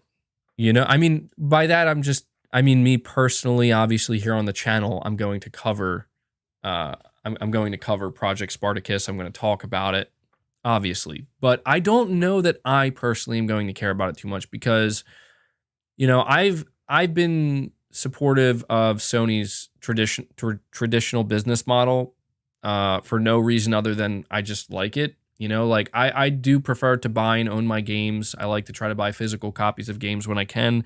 And I'm not the target audience when it comes to the appeal, of backwards compatibility. You know, again, like my excitement for the idea of like, if Sony were to announce PS3 games are now natively playable, I'll be like, oh my God, like people are going to be so happy. Maybe, you know, I'll go play some MGS4, maybe play some Skate 3. You know, these are some games that I definitely would dabble with, but it's not like I'm sitting here being like, come on, Sony, come on, make it happen. I'm just, that's not how I am. You know, I'm more focused on the new titles. I'm looking forward mostly. And so, you know, it's going to be it's going to be fascinating. I think it's going to, do I trophy hunt? Yeah, I do to an extent. I'm not like a crazy trophy hunter. Like by crazy, I just mean I'm not like so into it that it's like a passion, you know, but I do trophy hunt occasionally. Um, yeah, I don't know. And I'll ask you guys this in the chat. Like, do you think Project Spartacus, this service, the Spartacus service, do you think that's something you're gonna be interested in? Do you see yourself subscribing to a higher tier of Spartacus, maybe to like tier 2 or tier 3? Because for me, I just don't see it happening. I don't. I mean, it's not because I think it sounds bad or anything. It's just not for me, you know? And that's why I'm really interested to see how it does for Sony, because again, like Sony, they have this business model that they follow, and so many people are kind of conditioned to this business model where it's like, well, we're not really used to, you know, having these services that just give us games and whatnot, or, you know, that have a whole catalog of games. I mean, if you're somebody who was subscribed to PlayStation Now, then you are used to it for sure. But yeah, I don't know. That's why I am genuinely curious to see, you know, how Sony reveals it and learn all the details, because I just want to know, is this something I may actually be interested in? I'm leaning definitely towards no, probably not. You know, I said it before and I'll say it again. I'm only subscribed to PlayStation Plus because I need it to play games online.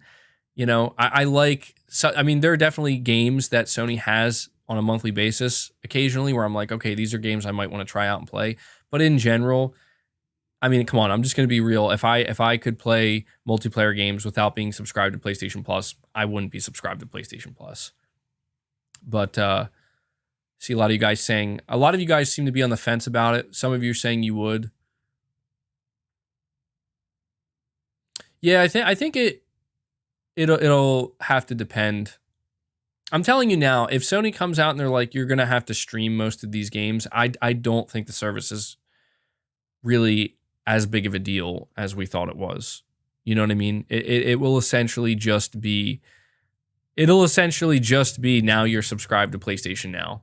You know what I mean? So I do want to make it known that this service, we might be building it up in our heads to be something bigger, because you got to remember, again, this is where the journalism side of it comes out. When we first learned about Project Spartacus, it came from Jason Schreier from Bloomberg, where he titled the article. He broke the news, by the way. He was the one with the scoop.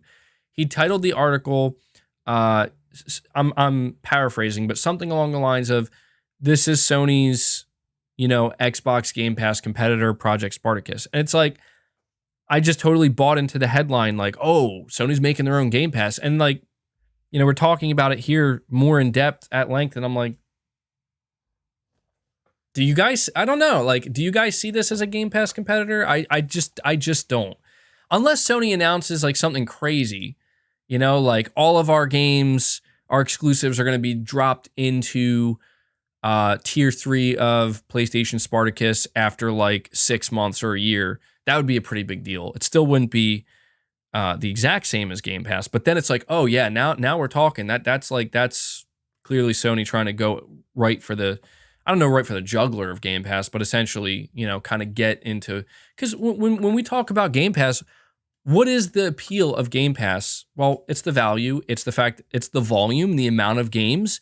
But come on, we all know that the biggest appeal of Game Pass is the fact that Microsoft drops their games in there day one, right? And they're also like, hey, we got a lot of games in development. To me, that's the biggest thing. If you take that away from Game Pass is kind of a shell of what it could be, right? And I think that when you look at this service from Sony, that's kind of how I see it. I'm not saying it's bad, or it's like, you know, it's like empty. It's just, I don't think it's going to excite people who, like, you know, I've seen quite a few people who are like, I want Sony to make their own Game Pass and do the exact same thing that Microsoft is. I do not think, I wouldn't expect that at all with this. Like, if you're hoping for Sony to do that, I just don't think they're going to do that. But But there was one aspect to this that makes me rethink this. Okay. One of the things we learned with Spartacus is that apparently, and this is where I think Sony is actually planning to compete with Microsoft in this area. Sony may not be doing day and date with their exclusives, but we did hear that apparently Sony is going to be aggressively pursuing third party. And we see how much that has helped Game Pass, where it's like, they're not necessarily the biggest games, but getting games like Back for Blood. I'm going to be honest. I think Back for Blood's a terrible game. And I'm not saying that because it's in Game Pass. Like, I legit paid for that game and I'm like, wow, I wish I would have subscribed to Game Pass to play this, because I was totally off the mark about Back for Blood. That's a game where Game Pass could have saved me for sure. But, you think about a game like Back for Blood, Outriders, and you just see these games, and I feel like I don't know. I feel like Sony, this is where we could see some very interesting things play out in the service space, where you see Microsoft and Sony battling each other, specifically with third-party stuff. Yeah, the Crowbcat video, Back for Blood, I watched that, and it really depressed me, man. And I was like, Have I heard that Hogwarts Legacy may not release until 2023? Colin Moore already said that. It's a VGC report. That sucks, man. But I'm not that shocked. I really did. I mean, I didn't think they would delay it, and we'll have to wait for confirmation, but I didn't think that we would see that game pushed to 2023. But hopefully, I mean, I don't know. Hopefully we'll get more information on it soon, right? I see somebody asking me to move on to the next topic. Don't worry. I'm going to move on soon, but I just want to make sure we, talk about Project Spartacus. I'm telling you guys, like, the fact that Sony took down, I didn't put enough emphasis on this, the fact that Sony had retailers take down PlayStation Now, guys, whatever this service is, it's going to be announced very soon. I don't necessarily think it's going to be announced next week, although it could, but I'm thinking within the next 6 to 8 weeks, it's going to be announced. And so I also want to ask you guys, there are two more aspects of this topic that I want to talk about. Sorry, I missed your, Maxwell. You're saying, so if Spartacus, PlayStation Plus, Collection, and PS Now merged, so then name first tier PS Plus, second PS Plus Collection, and third tier PS Plus Elite or PS Plus Platinum. Yeah, I think PS Plus Platinum would probably be a good one. Elite sounds okay. I think that sounds okay. But I also want to ask you guys, and I want to just give my thoughts on this a little bit more. So we know that there have been a bunch of rumors about a PlayStation event. The most recent thing we heard was from Tom Henderson. He actually made a video on it. Apparently, Sony's planning an early state of play for February.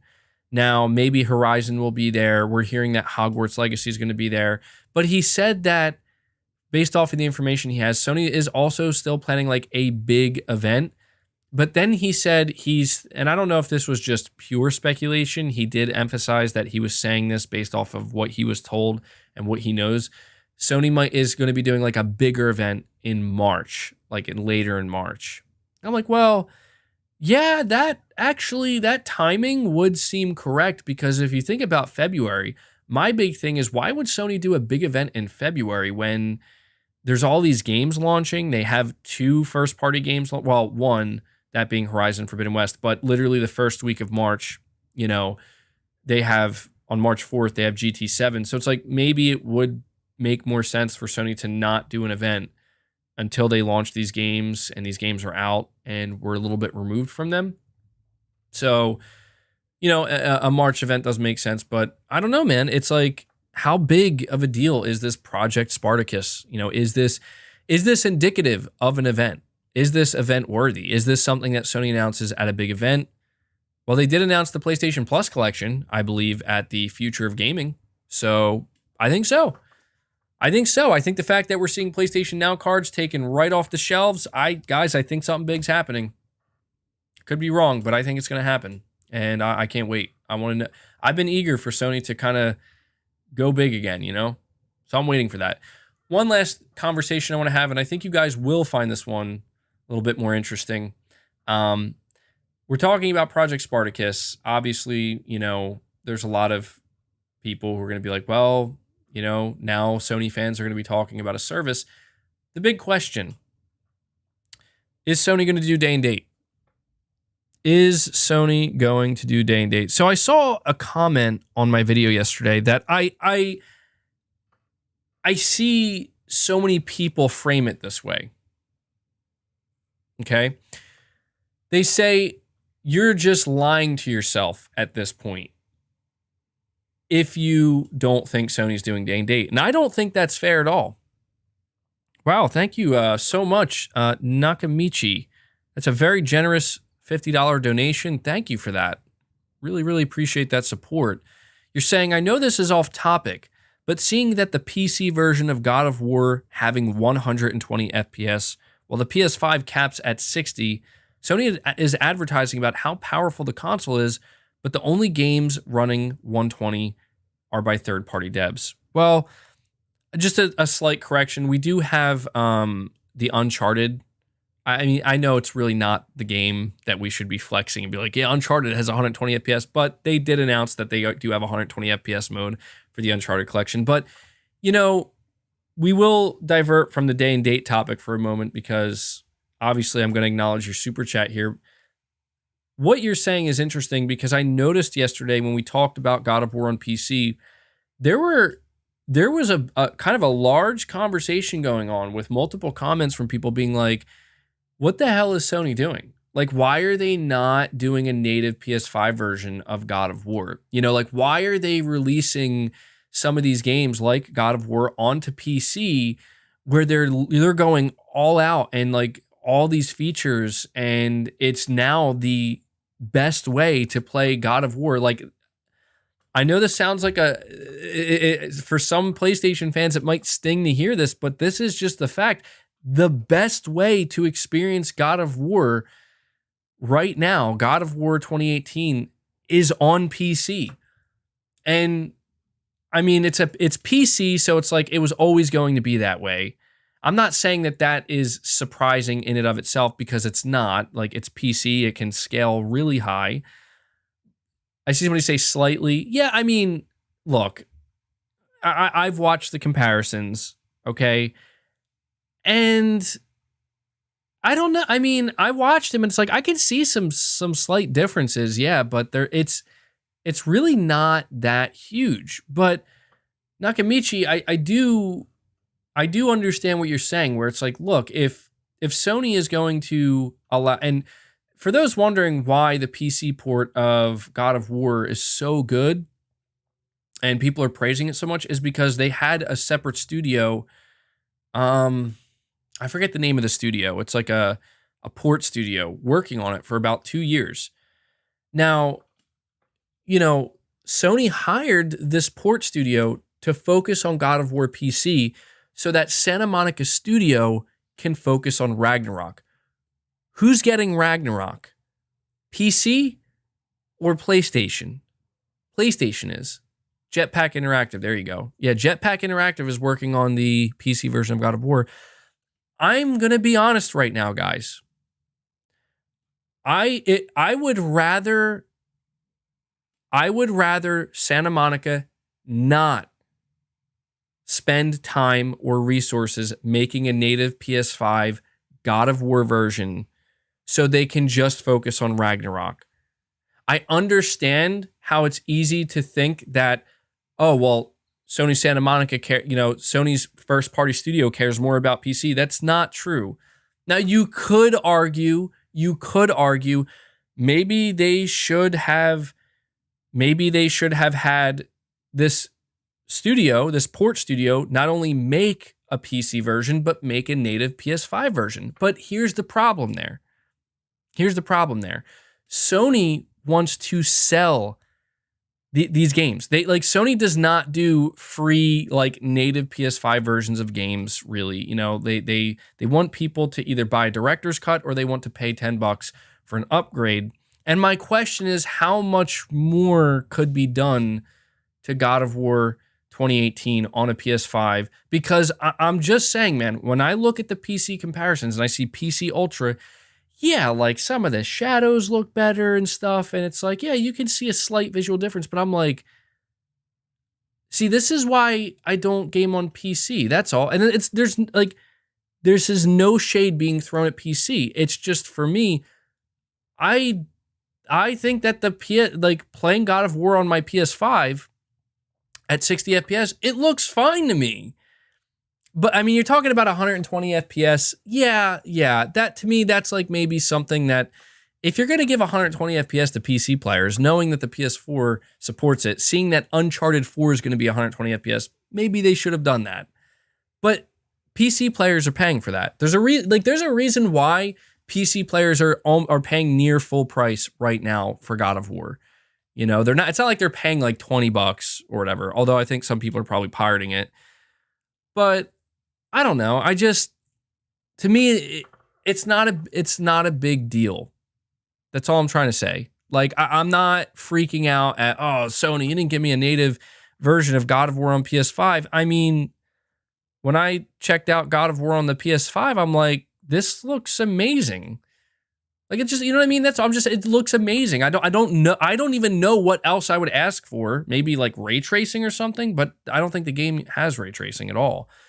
Anywhere, you know, I'm pretty sure God of War on PC doesn't have ray tracing, right? So I'm just saying, for me personally, I don't think it's a big deal. And I understand why some people would be upset about it, but you have to understand that the main core team, like the team that made God of War, they're working on Ragnarok right now. Like it's all hands on deck for Ragnarok. And that is all I care about, you know? And the last time I checked, Ragnarok is launching on PS5 and PS4 and not PC. So if PC players are like, hey, we get the better version, for now, it could change. I'm just saying, for now, you're going to have to wait for the better version. And while you're waiting for that better version, I'm going to be playing, I don't know, I'm just going to be playing it on my PS5. And it's probably going to look great, you know? I think Ragnarok is going to look amazing. So, I don't know. I just, you know, it kind of does lead back to the question of, well, yeah, see, somebody says they get the better version 4 years later. Then that brings up the question. There are some PC players right now, and obviously there are a ton of Xbox players who are like, I can't wait for Sony to announce that day and date because, oh boy, they're going to have a field day if that happens. But, a lot of people right now are like, I think Sony's going to do day and date. And somebody even asked me earlier, they were like, you see that God of War PC is capping at 75K, players. Like, do we think that Sony looks at that and is like, maybe we should release these games? I mean, look, I just don't think Sony's doing day and date anytime soon. And it's like I told you, I saw a comment that somebody made where they were like, anybody who says that Sony isn't going to be doing day and date is lying to themselves. And I'm like, that's just not fair to say. That's not like that, because in order for that statement to be true, like we're lying to ourselves, that would mean that Sony has made it completely obvious that they're going to do day and date. And from where I'm sitting, from what I can see, nothing is completely obvious in regards to whether or not Sony will do day and date.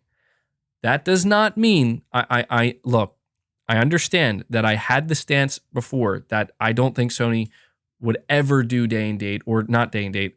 I remember before, I used to believe Sony would never release their games on PC. And I was wrong. And, they released Horizon Zero Dawn, Days Gone, now God of War. So I understand. And it is a possibility. I understand why people are now like, dude, if everybody thought that Sony would never release games on PC, ever, like their first party games, and then here we are now seeing God of War, the third game, what makes you think they're not eventually going to do day and date? And that's what I want to make clear. At this point in time, I do not believe Sony will never do day and date. I do not believe that. If Jim Ryan came out today or tomorrow and said, I want to make a statement, We will never release PlayStation exclusive games day and date onto PC. And that's a statement. I wouldn't fully believe it. Only because I feel like there's always a possibility. And now that they are seeing the positive reception, it might happen, man. I don't think it's going to happen this year. I don't think it's going to happen next year. I don't think it's going to happen 3 years from now.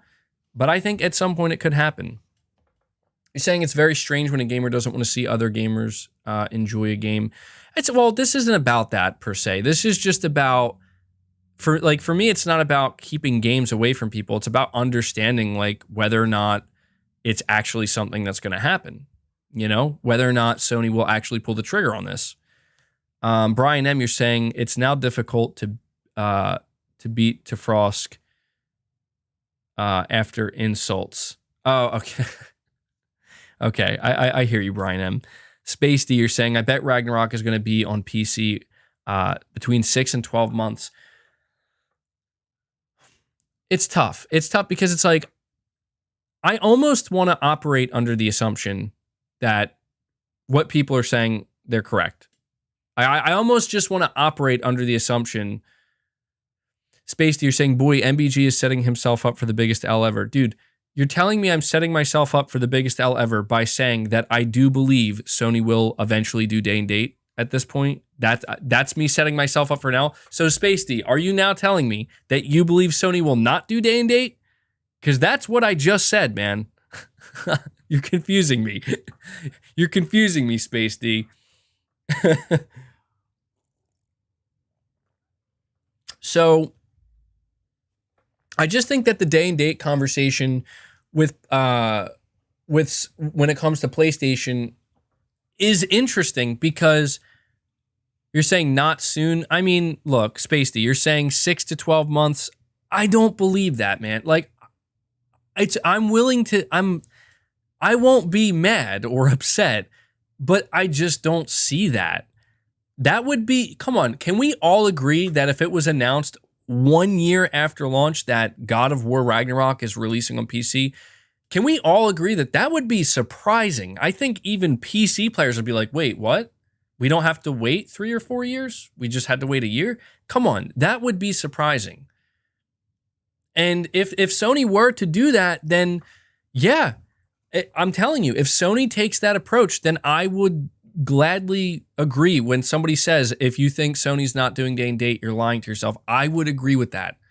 I'd say, yes, you're right, because they absolutely are. They're just tiptoeing their way over to it, you know, and they are almost there. But the thing is, right now, I just don't see that.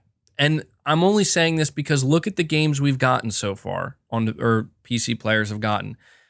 Days Gone, Horizon Forbidden West, or Zero Dawn, and God of War. All of these games, I mean, the one we saw soonest was Days Gone. That was 2 years. So clearly we can see that Sony is willing. To me, it's not a timing thing. I'm telling you guys, I don't think it's a timing thing. I think it's simply a sales thing. I really do. I think it's just a sales thing. I think that we will see a game like God of War Ragnarok go to PC when it's no longer selling at full price or anywhere near full price, or just maybe even not selling much at all on PlayStation. And I don't think that's a crazy take. I think that's actually a pretty solid take because it makes sense. I could be wrong. It could be the wrong take, but you're saying Death Stranding was months. Yeah, well, the thing with Death Stranding is I think that was kind of different because Sony didn't even publish that. That was 505 Games. That was, I think that was a separate deal that Sony made with Kojima Productions that is completely separate from what Sony's doing with their first. Yeah, you're saying maximizing game sales on PlayStation console and then release the game on PC after those sales are tapped out. I mean, guys, that's what Sony's doing. Like that's why I don't get what people mean when they're like, oh, they're definitely doing day and date. I'm like, dude, they're definitely following the money. Like, that's what they're doing. I think people forget just how many millions of copies let me rephrase that. It's not about the amount of copies that Sony, because look, if Sony were to do day and date with a game like God of War on PC, I still think it would sell just as many copies on PlayStation. It would just sell even more because now it's available on PC. I believe that wholeheartedly, but I need to emphasize, guys, Sony is not willing, like they're not going to jump into the deep end, man. They're not. Sony cares very much about selling hardware. Whether or not we think that's a good or bad idea is irrelevant. Sony cares about it. They're not just going to risk that, like, you know, out of nowhere. They're gonna take their time building to that. However, I will say the whole PS5 supply shortage, I don't know. I wonder if with Jim Ryan in charge, if he would actually be willing to take more risks now, because it's like, I mean, hell, I'm telling you, if PS5 sales, see, this is what I'm waiting to see. If PS5 sales start to dip behind PS4, I almost feel like that's what Jim Ryan's waiting for. I remember listening to Jim Ryan talk in an interview, and he was talking about cloud gaming, and he was like, oh yeah, you know, we're looking into it. We're not like on board with it right now because things are going well. But he basically, I'm paraphrasing what he said, but he basically talked like, if things eventually don't go well, we might have to go to cloud gaming because maybe that is the future. And that, like, to me, that reveals the type of mindset that Jim Ryan has, where it's like, if it's working now, that's great. And if it's working well and it's fine, that's great. But if it doesn't work eventually, then we're gonna shift gears. We're gonna room here, but apparently my one cat was just hiding under the bed or sleeping under the bed, and she just came out now. And yeah, every time I think I'm, on top of things. PlayStation Pete, you're saying on Wikipedia, the PS5, 13.4 million sold. Xbox Series XS, 12 million sold. That's pretty crazy if true. That's pretty crazy. I'm going to be honest, I haven't been following the sales. I've decided to stop really paying much attention to console sales anymore. Only because, like, until I hear the news that there's no more shortage. Until I hear the news that there's no more shortage, I don't think the sales really matter. I think that some of you guys are saying the sound is a bit low. Suddenly lower. Hold on. How about, yeah, I think I fixed it. It's my program I had running in the background. For some reason it just closed. That never does that. I don't know why that did that. It just auto closed. So it should be fixed now. Let me know.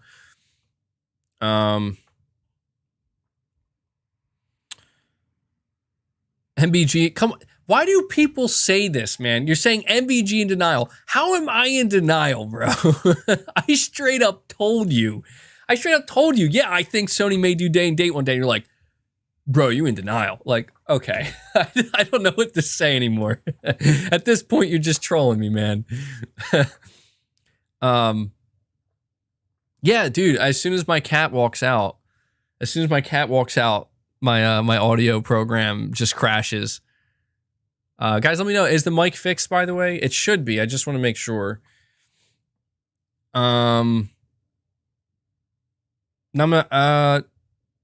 Nakamichi, thank you so much for becoming a member. Play Has No Limits Plus. Thank you so much. Sincerely, thank you for... Okay, you guys are saying it's good now? Awesome. Thank you for the support, buddy. I really appreciate that. Guys, hit that like button for me. Let's see if we can get up to 500 likes. So yeah, I mean, the day and date conversation, guys, I don't really know what else to say about it. I don't think anybody knows. It was Corey Barlog. He was just straight up asked by Game Informer, is God of War Ragnarok going to come to PC? And he said he has no idea. That's up to Sony. And I don't know that Sony knows. I don't even know that Sony knows if they're going to do that. I think the idea is they're just going to keep evaluating game by game. And I you know what I could see, and this is where I'll wrap this topic up. I could see Sony using whatever Project Spartacus ends up being as a way, PlayStation Plus Revengeance, yeah, as a way to kind of experiment. Like I could see Sony experimenting with, let's take a game that we don't really care too much about the sales, and we'll just drop it into Project Spartacus as like a day and date. I don't know. I mean, we saw Sony do that with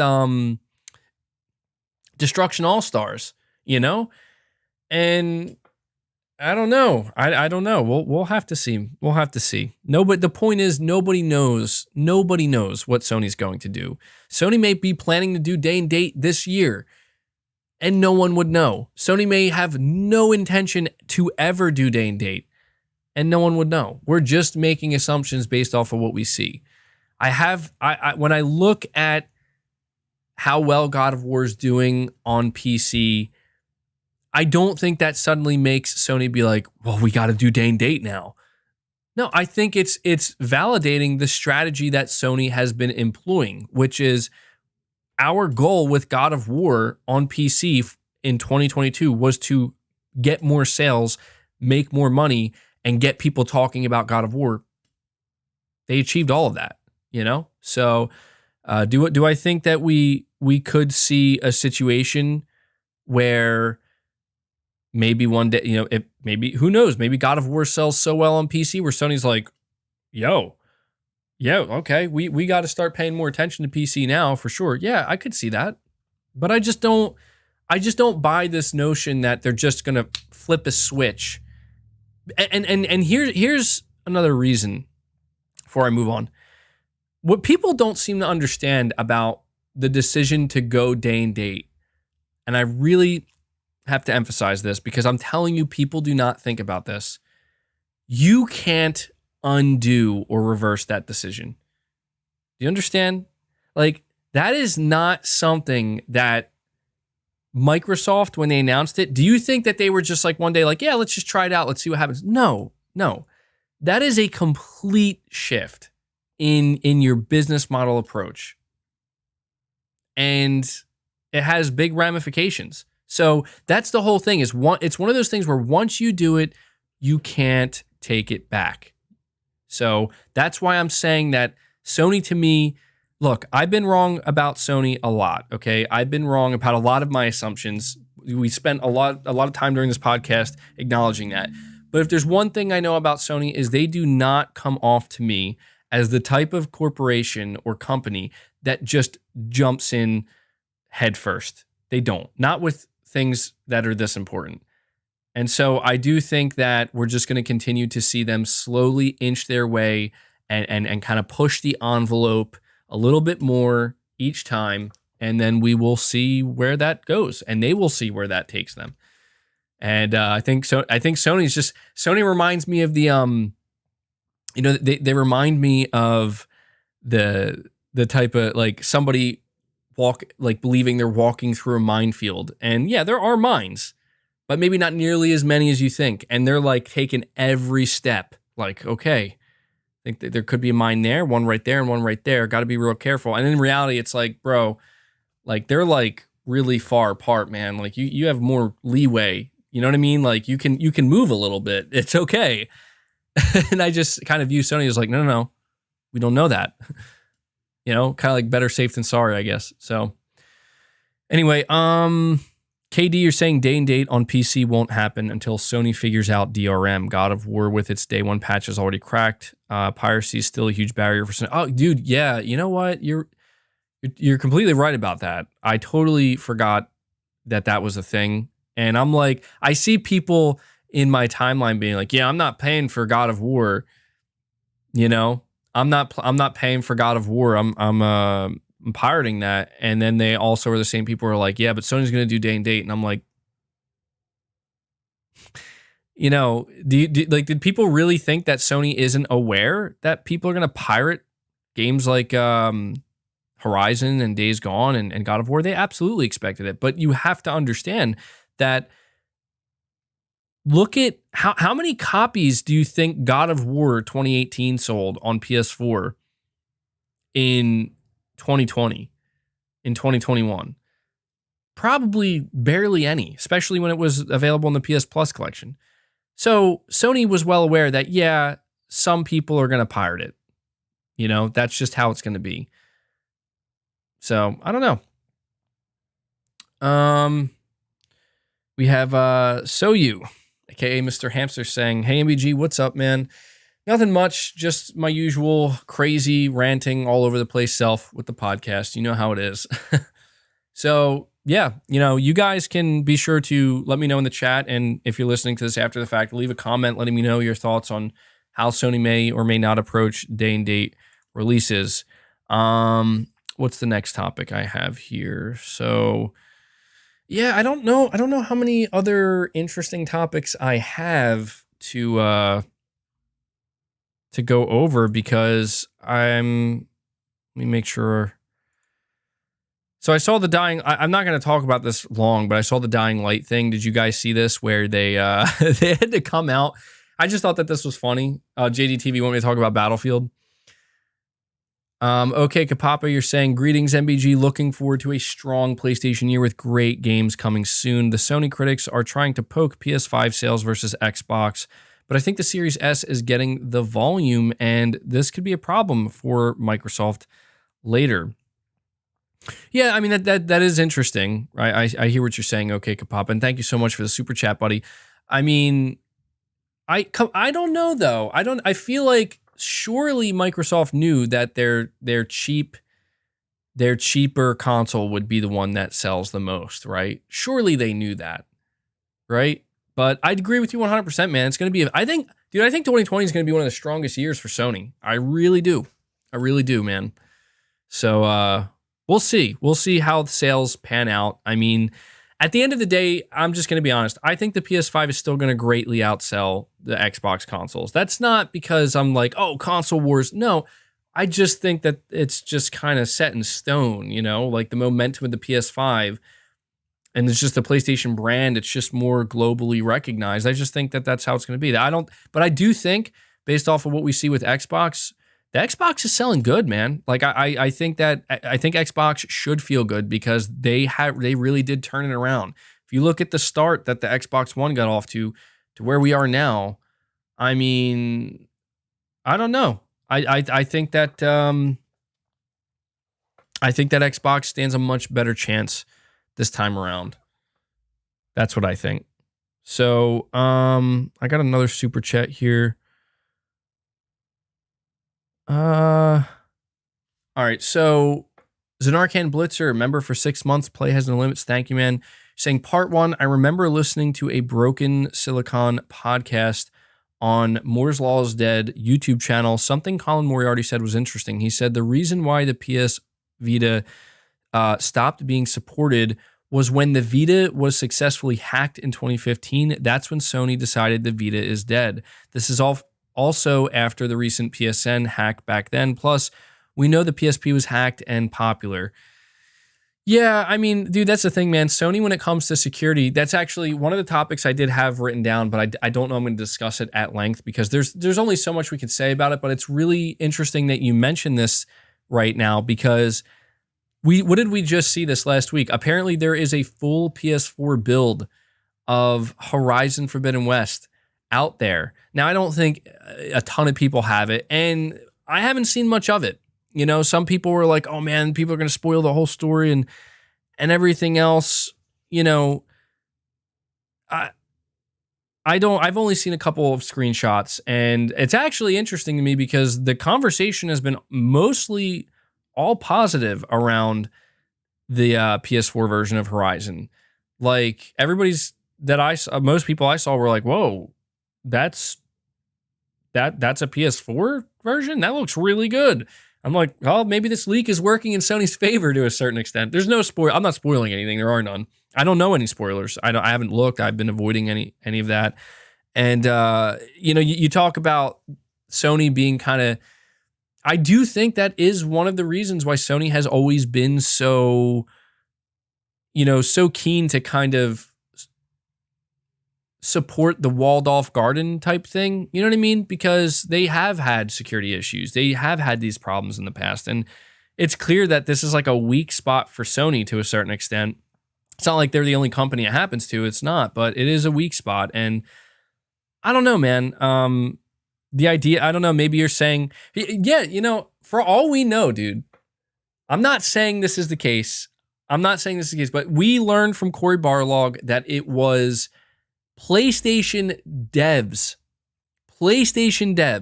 that wanted their games on PC, the ones that we have so far. Cory Barlog made it clear they're pushing for that. Now, I think this is totally understandable. If you're a developer, you're not really that concerned with Sony's profitability. I mean, yeah, you work for Sony. It's a company you work for. Of course, you want them to do well and you want to make money yourself, obviously. But I'm just trying to say that I think what the developers care about more than anything is I just want people to play my game.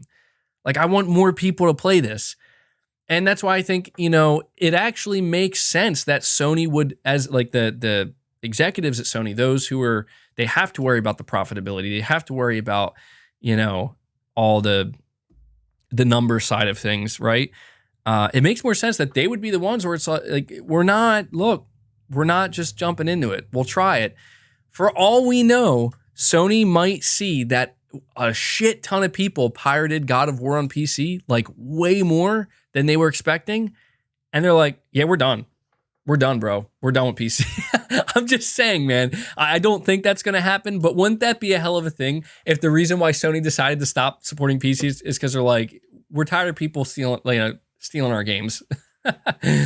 And I see some people with this attitude where like, yo, I'm not double dipping for the game, or like I'm not paying for a 4-year-old game. And it's like, well, I mean, come on, guys. Like, you could, if you had a PS4, which I think, you know, a lot of people do, you could play it.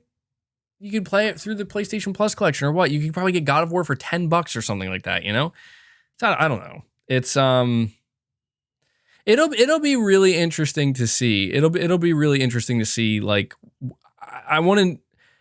we haven't really had Sony comment on any of their PC releases. You know what I mean? So I want to know kind of what they're feeling, what they're thinking. I just want to know, like, is it meeting their expectations? The one thing I did remember seeing is they acknowledge that they're just making good profit.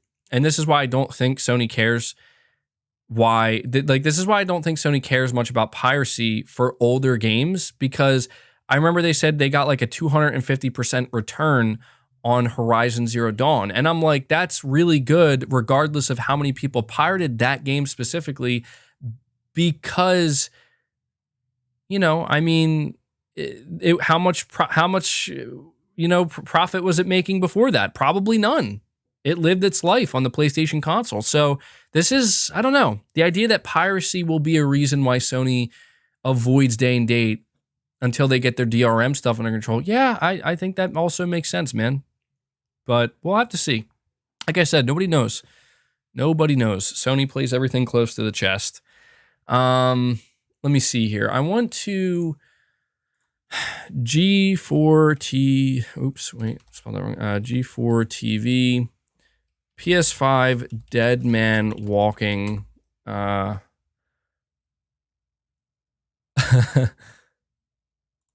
I'm on Reddit.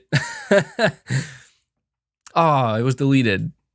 It was the post was deleted. Maybe, I don't know. Let me see if I can. Okay, it was deleted. But the title says G4 host says, quote, no PlayStation games and walking, Dead Man Walking. Then pulls sexism and gaming card, attacks viewers. Why has G4 TV gone this route? It's a shame.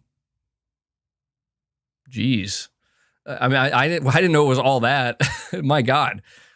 What is going on over there? Saying MVG, it's probably on YouTube. X-Play. Yeah, I don't have any of my stuff set up to react to it right now, so that's why I'm trying to see if there's a... Okay, here we go. I have an article. Wait. Hold on. Okay, I have the video up here. I have to plug in my headphones, though. I think I got a pair here. I didn't come prepared for this. All right, I'm just gonna... Hold on. Let me set this up. You're probably gonna hear some echo. I apologize, but I think that's the only way I can make this happen right now because I don't have any headphones on hand. I know I'm like a crazy. I'm at my workstation. I don't have any headphones. What the hell's wrong with me? Should be desktop audio. Let me see if this. It's not coming through. You know what? I'll just do it the.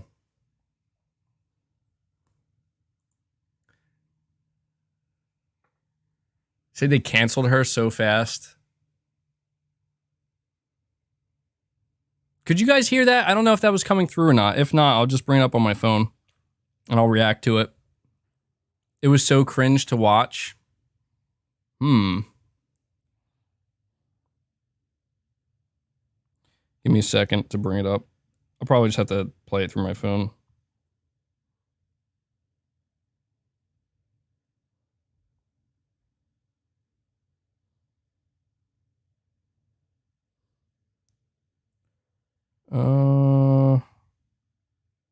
Sorry guys. I don't know why I'm having such a hard time finding it. I think it's because it's like there's a specific clip.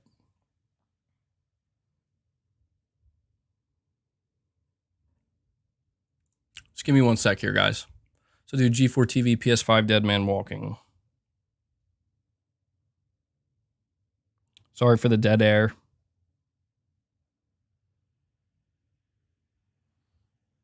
You guys got me like so curious though.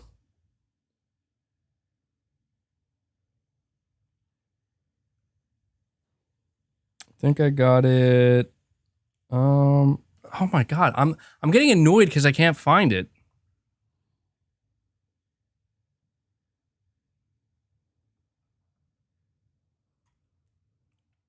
I wish I could just find like a transcript of what she said. Hold on.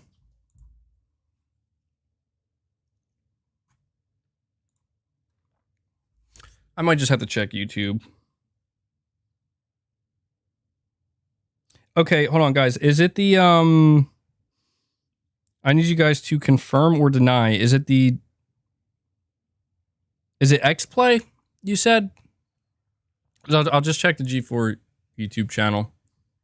It's easy to find on YouTube, my bad. I don't know, it's because I'm seeing a bunch of other people's videos on it, and I'm not trying to react to somebody else's video. I'm trying to get to the thing. It is X-Play. All right.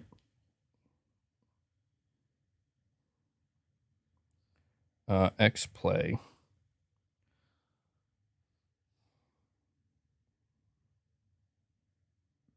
Is it still up? It's not unlisted, right? Is it the giveaways plus Rainbow Six Extraction preview?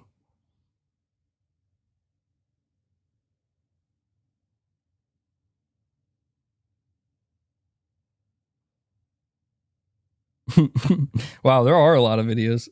Oh, is it 2022 preview and predictions? G4 TV last live stream. Yeah, this is getting confusing now. I don't know why I can't find it.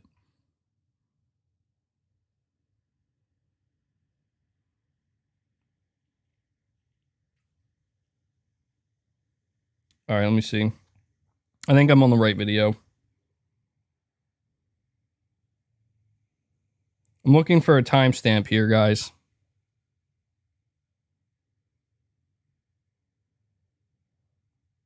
Guys, I don't know that I'm going to make this happen. Did they? I don't know if they took it down or not. Maybe I can play it right through here through BitChute. I'm going to turn my volume up. You guys let me know if you can hear this. I'm going to switch my mic mode to... All right, I switched my mic mode, so you should be able to hear everything around it, not just my voice going to it. I'm just going to play it, because I can't get it to come through my... Okay, yeah, Starfield's great. Obsidian, amazing. I actually think Xbox is going to have a hell of a 2022. I think they're going to absolutely smoke Sony until Sony get their act together. Right now, PlayStation is... Oh, this is from Geeks and Gamers, okay. Oh, wow. You get to have the emails from the Sony Defense Force, not me. What? Wait. What? Okay. I guess that's it. I don't know. Did you guys hear that? Let me fix this. Let me ask you guys, was there more than that? Or was that basically it? Because, I mean, Jesus, Sony Defense Force. There is more. See, they knew what they were doing. That's not it? Oh. All right.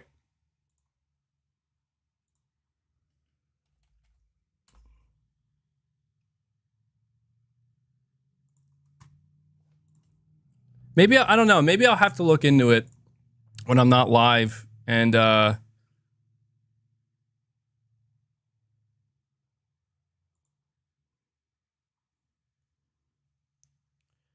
right, so checking out all their videos now. Is it, yeah, I don't know. The last stream from them, or the last longer video I see here, is giveaways plus Rainbow Six Extraction preview plus gaming grievances. I don't know if that's it or not.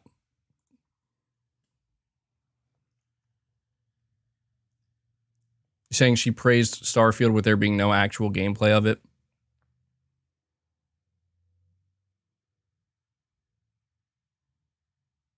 Yeah, I don't know, man. I mean, it's difficult for. I mean, I feel like this is purely for entertainment value, but it is difficult for me to care about anybody who would anybody's opinion who would say the PS5 is a dead man walking. I mean, maybe you say that just like kind of off the top of your head and you just like didn't realize what you said, but it's like, come on, you know, like that would be like me saying like, man, yeah, Xbox is a dead man walking. Like they need to get their act together. And in reality, it's like, I mean, yeah, there are things they can improve, but I don't know, man. Like I don't think they're, you know, they're not that bad. Jeez. I mean, some people probably think so. But TGK, you're saying, how about your thoughts on the Stalker 2 delay and the Redfall delay rumor and how Microsoft pretty much won't have any first-party games in 2022? Oh, you know what? That's actually really interesting, man. Because, you know, that's going to be kind of humorous to me if that's what ends up happening. Because there were, you know, I've been seeing, again, when you talk about the rhetoric and just the nonsense that people throw around and they spew, I've seen quite a few people over time basically be like, yeah, Sony doesn't have any games or Sony's having a drought. And in reality, the only period of time since the launch of the PS5, the only period of time where Sony didn't really have anything lined up was pretty much November and December of 2021. You know, before that, they had something, I think like the longest they went probably without having a new exclusive release of some kind, even if it's a timed exclusive, was probably like 3 weeks, maybe 1 month max, but that's about it. You know, and I'm not saying this to crap on Xbox, but I don't know, man. Like the big question that people had when it came to Xbox purchasing Bethesda is and buying all these studios, and you know, they talk about, yeah, we got 23 studios. There was a genuine concern, like, how are you going to manage all of these studios? You know, like that seems like a lot. And so, you know, people are like, well, Bethesda's still going to be autonomous. They're still going to be just kind of, you know, they're going to be managing their own stuff. And so Stalker, that was a game that I think a lot of Xbox fans were looking forward to within the first half of this year. I think Stalker was set to come out in April or May. So it wasn't that long of a wait, but now they delayed it, all the way to December. So to me, that would be like the equivalent of Horizon. Not that I would be as excited for a game like Stalker 2 as Horizon, although Stalker 2 does look good. But that would be like Sony delaying Horizon to December out of nowhere. I'd be like, what? Like, what the, like, that's a long time. That's a really long time. And then, you know, you're saying Redfall may get delayed. Well, Redfall, as far as I know, doesn't have a release date. You guys can tell me if I'm wrong about that. But I'm pretty sure Redfall never got a release date, but it was rumored that it was targeting like Q2 of 2022 or even Q3. And if it's delayed, that means, I don't know. If it gets delayed, that means it could be Q4 or maybe even later. You know, maybe it might not even be a 2022 game. And so you do kind of have to start to question, like, what does the Xbox lineup for 2022 look like outside of Starfield? if Starfield is as big as everybody's making it sound it's going to be, maybe Starfield alone could carry Xbox. But, I think that was kind of the expectation with Halo Infinite, and nothing against Halo, but I think Forza Horizon 5 did the heavy lifting for Xbox, at the second half of 2021. So I don't know, man. I don't know. You're saying don't forget Xbox also have the next gen Forza Motorsport. Oh, yeah, they do, actually. They do. So I don't know. Maybe Microsoft and Sony are just kind of going opposite directions here, where Microsoft just wants to, or will likely their like Q4 time periods will be stacked. The holidays will be stacked, and then everything in between that will be like more difficult. Is there anything coming out for Xbox then? Let me go check. I want to go look here. So I'll do gaming in 2022. Go to the Wikipedia. Let me go down to game releases. So January, I'm looking for Xbox only titles here. Nobody Saves the World. I don't know what that game is. Drinkbox Studios. I'm not sure about that title. I haven't heard anybody talk about that game, so I'm just going to assume it's something smaller. Mousecraft. I don't know what that is. These are January games.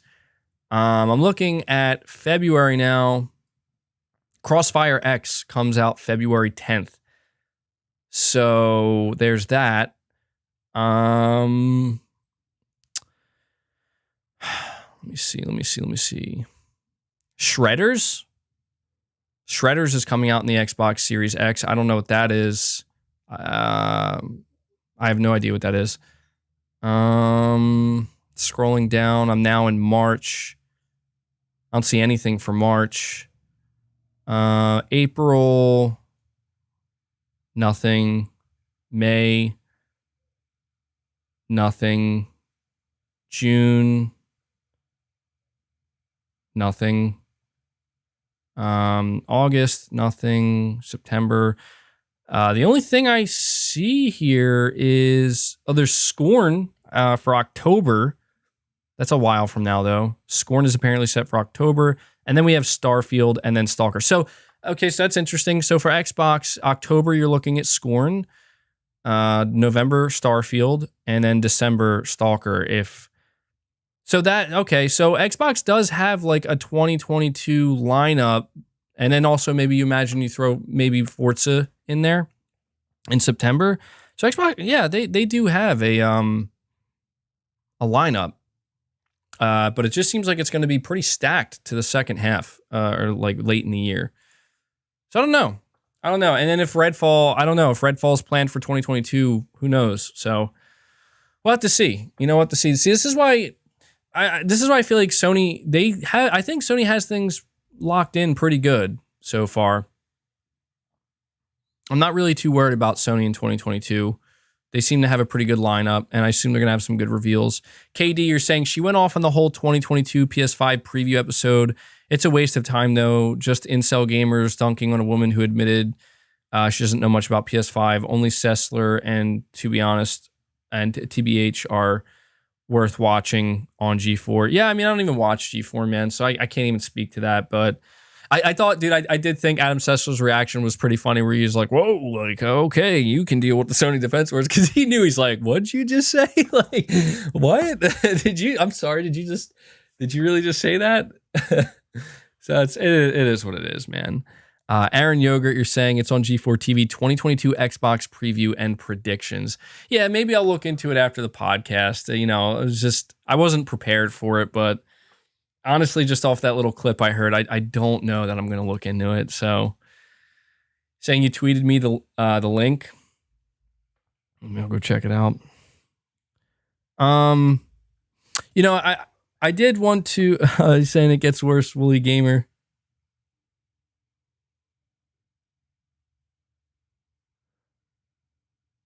Hold on here.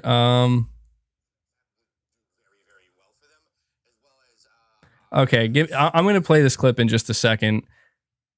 KD,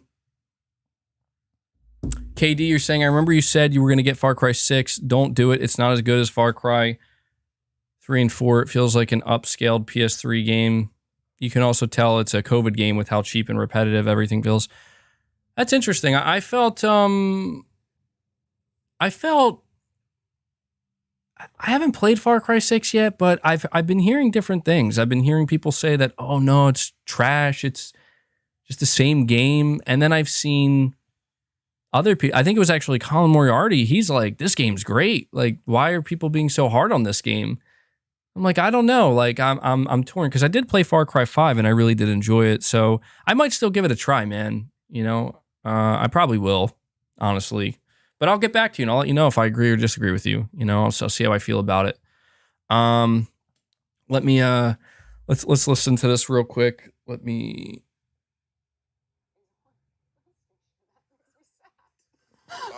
Well, you now get to wear the target. I am thankful. All right, let's see. It's a 1.5-minute clip. All right, I'm gonna throw two out there. Both of them are probably more wishful thinking than actuality. But since there is going to be a Fable 4 sometime down the line, remasters of Fable 1, 2, and 3. I think sense. That would do very, very well for them. As well as I still think there's a chance that they're going to be buying more studios and we're going to have ourselves a Metal Gear game on a Microsoft. Oh, that would be such a big FU. Yeah. I just that took a hard left turn. Again, dead man walking. Is BioWare, have Xbox eaten up BioWare yet? No. No. Just EA. No, they had the option to with the first Mass Effect, but they gave it over to EA. Oh. Yeah. People don't remember, the original one wasn't exclusive. It was exclusive. I don't know, I feel like there's so many titles, and I don't think that Sony has enough good exclusives right now, comparatively probably to what Game Pass and Xbox exclusives will offer me. That between like a Hogwarts Legacy game, between the fact that we could have 2 incredible RPG series in 2022 or even 2023 with Starfield and anything that Obsidian's putting out, if it's Avowed, of potential Elder Scrolls, like there's a world where I'm playing 4 I forget about Avowed, amazing actually. games at one time. I am ready for that world, and nothing is on PlayStation, and that makes me sad. All right. Well, you now get to wear the target. You now get to wear the target. I mean, so first of all, I don't know if that was from the same episode you guys were all referencing, but holy hell, the craziest thing I heard there was, I still expect a Metal Gear Solid exclusive game on Xbox. So I'm like, no way, man. I'm not saying it is impossible, but damn, I don't know. That'd be tough to handle. Somebody's saying she's not wrong. I mean, I just think that, like, I understand where she's coming from. You know, I can be fair. She's basically just saying, she's honestly just saying the same thing that a lot of people have said. You know what I mean? Like, yeah, Xbox has all these games, and it's like, but most of them probably aren't coming out anytime soon. And we see this weird kind of predicament where Microsoft announced like all this stuff and not much of it is coming out like anytime soon. Most of it is seemingly late 2022, and then we're looking into 2023 at that point. Sony has done less announcing, like Sony has revealed less games, but they have more coming now. Like they have more coming within the first half of 2022. We know at the very least we're getting God of War, which, I mean, I think anybody who's saying that, oh yeah, Sony doesn't have any games, when you're looking at, I mean, come on, when you're looking at Horizon Forbidden West and God of War, and then you're not even taking into account, you know, we have Forspoken. I mean, even smaller games like Sifu, that's, to me, that's an exciting game. But, you know, we do have games like Spider-Man 2 and Wolverine that were announced, KOTOR remake. I mean, dude, Spider-Man 2 and KOTOR remake alone, I think, are 2023 games. And then you take into account that Sony just hasn't been announcing much. You know, oh, you know what, man? Yeah, did she say, maybe I have to listen to that again, the Elder Scrolls? Did she say the Elder Scrolls was coming next year? I don't know. I didn't even listen to it that closely. I thought that when she said that, I was just assuming you mean, you know, you mean like in 2027, right? Like, I don't know. I don't know, man. Look, I feel like the only time something like that makes sense is if a person like her or anybody who talks like that, if you just preface it by saying, I really am not interested in the games that Sony has coming anytime soon and the games that are currently announced, then I think, yes, then there you go. What you're saying makes sense. But you can't say PlayStation 5 Dead Man Walking. Let me tell you about all these Xbox games. Like, come on. Like, come on. Like, let's just be fair here, you know? I mean, even for me, like, people talk to me all the time about, like, Bethesda and, like, aren't you going to care about Bethesda games? And it's like, I mean, truthfully, I have not really played Bethesda games, so that's not just going to suddenly change now that they're Xbox exclusive. It just means that maybe if we get, like, the Evil Within 3 eventually, like, yeah, I'll probably, I'll go play that on Xbox, but it doesn't make me feel confident to say, oh, man, dude. And I know some people want me to do this, where I want to be like, Sony is going to just stomp Microsoft. Like, Sony is just going to rip Microsoft in half, and Microsoft's games are not even gonna touch Sony's. I'm not saying that because I don't think that's totally true. Like, what I think is there are a lot of games that Sony has shown me that I personally think look a lot better and I'm more interested in. But I also acknowledge that Microsoft has many more games in development. They now have Bethesda. Starfield has been in development since like 2016, apparently. So I'm giving him a fighting chance, like they may do it. They released Forza Horizon 5. People love that, right? Apparently Halo Infinite was pretty good. So we'll have to see, we'll see what they do. I'm not just going to count Microsoft out. I used to do that because that's how I used to actually feel about them. I mean, I remember back in like 2018 and 19 and even like, 2020, man, I was like, what does Xbox have? Like that there's nothing here that's really that compelling. And I feel like that is an area that Microsoft has been working to fix. And maybe they will. So I don't know. That PS5 Dead Man Walking, guys. That's it. Wrap it up. It's over. PS5 Dead Man Walking. Please fight for us PlayStation fans. Captain Clown. Oh, dry skin. Captain Clown is what we need. Yeah, people actually still use that clown emoji, not emoji, that clown picture against me. And I'm like, come on, guys. Like, it was meant to be for fun. People are like dead serious using that against me. Like, you're a clown. You are a clown. I'm like, oh, okay, all right. Like, I was just trying to go along with the joke here. I didn't know it was still that serious. But you know what? I admit, it's because I made it that serious. I really did. People dunking on me sometimes. I don't know, man. I just wish that these Xbox dudes would be my friend. I wish we could just be friends and it didn't have to be war all the time. I wish we could just be nice and be friends and, dude, it is, I gotta admit, it is pretty damn funny though, man. Like it is just a funny sight when I see like, oh shit, like here's some video headlines I put out, and then there's just a clown picture of me that I'm like, I did that. Like I did all of that. Yup, there it is. I did it. Oh man. I mean that's the thing sometimes. It's like I do want to be taken a little bit seriously, I not too seriously, just a little bit. And I want to have fun and I want to be entertaining.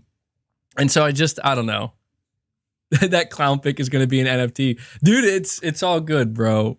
It's all good. Should I make it an NFT? Like, should I do that? It is what it is, man. No, but I'm going to end, you're saying respectfully speaking, though, you've only seen half of the Frost story. You got to see her update on sexism. I mean, maybe I'll check it out, man. Like, look, man, this is what I'm just saying. Like, I'm not taking it that seriously, man. Like, if somebody were to say to me, like, bro, the PS5 is a dead man walking, and they're like, and they really believe that, I'm gonna be like, okay, like, dude, that's your prerogative, man. Like, I'm not gonna. You go do your thing. I'm gonna go play my dead man PS5. That's all. That's all. Only if you say create, not hate. Oh my God. Dude, I wanted to make a joke on Troy Baker's tweet. I really wanted to make a joke, but I didn't. I'm like, you know what, dude? This guy's getting beyond dogpiled right now. I'm I'm not gonna bother. You know, the dude, I'm sure he's like having a hard time seeing all this stuff. You know, and I feel for people, man. Like, there's no doubt that it's like, bro, why would you tweet that? But when you see like how crushed some people get, it's like, Jesus, like surely they didn't expect that much backlash. But I was gonna make a joke and be like, yep, now this is how you take a golf club directly to your reputation, you know? Like, damn, dude.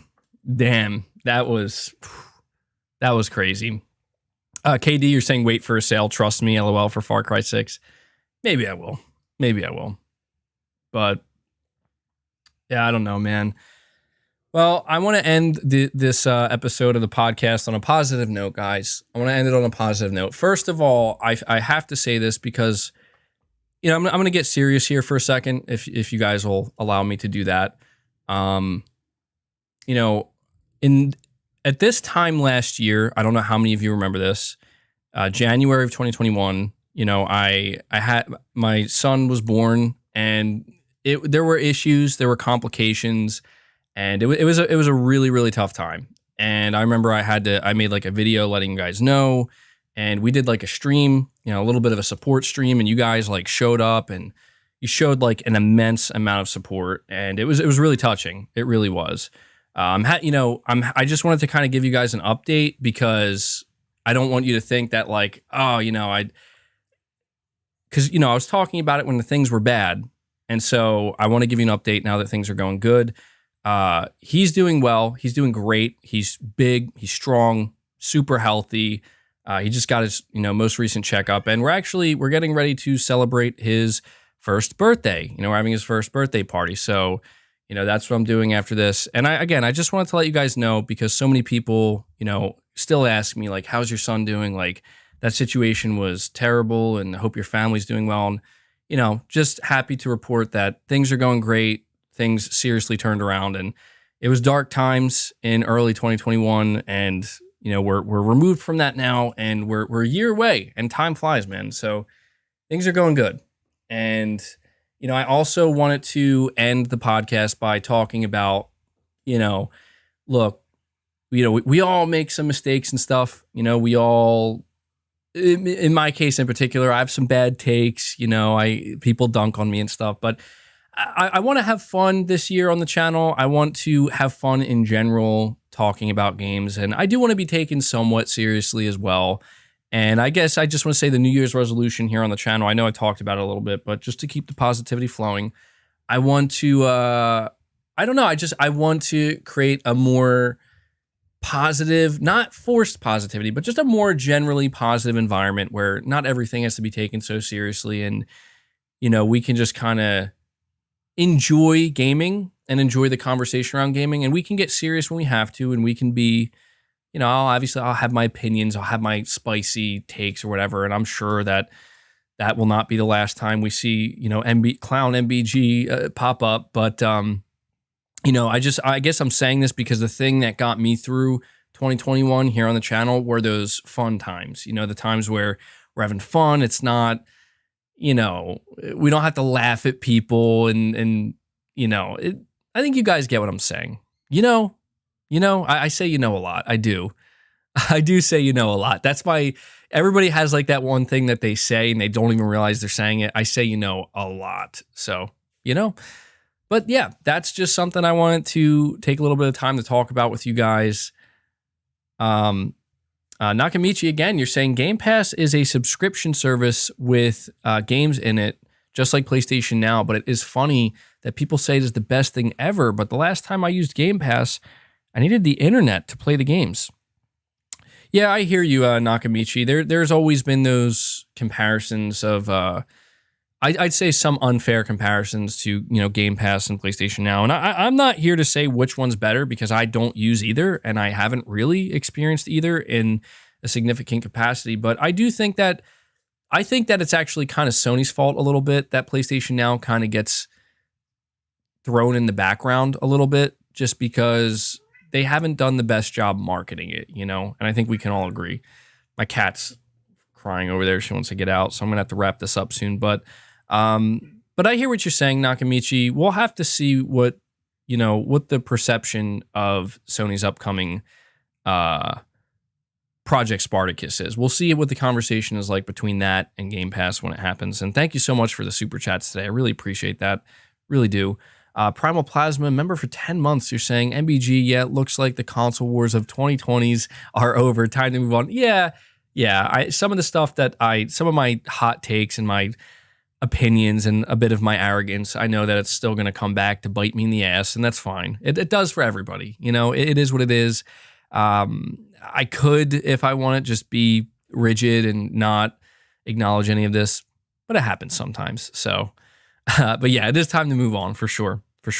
A and B, you're saying, happy to hear about your son, MBG. PS fans or Xbox fans, both can be your friends/fans.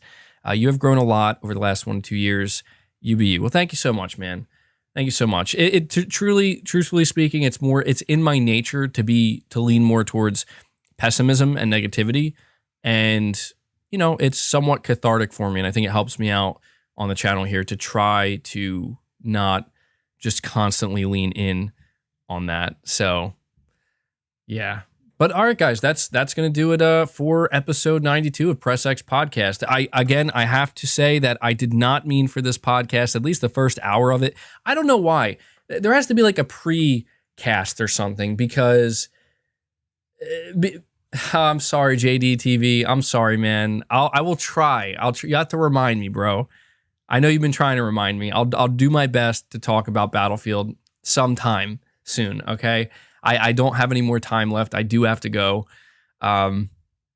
We'll see. But I feel like I'm going to need like a precast or something, a pre-podcast where we just for the first hour, I'm just talking about whatever's coming to my mind, because no matter how on track I try to stay, that just happens every time. So I don't know, man. It happens. It's good. I always say this to you guys, though. It's cathartic for me. It helps, and I do appreciate it. And I appreciate you guys willing to hear me out and listen to some of my ramblings. So, saying, MBG, did you know that Destin from IGN spoke about you on his channel a few months back? No, I didn't know. Hopefully, it's in a good way. Always off track, MBG, near the start of each podcast. It feels like it's a part of his show now. Yeah, I guess it is, right? I guess it is. All right, guys, that is going to do it, though. Thank you so much for the support. Before I go, I have to give a shout out to my members. I keep forgetting to do this at the beginning.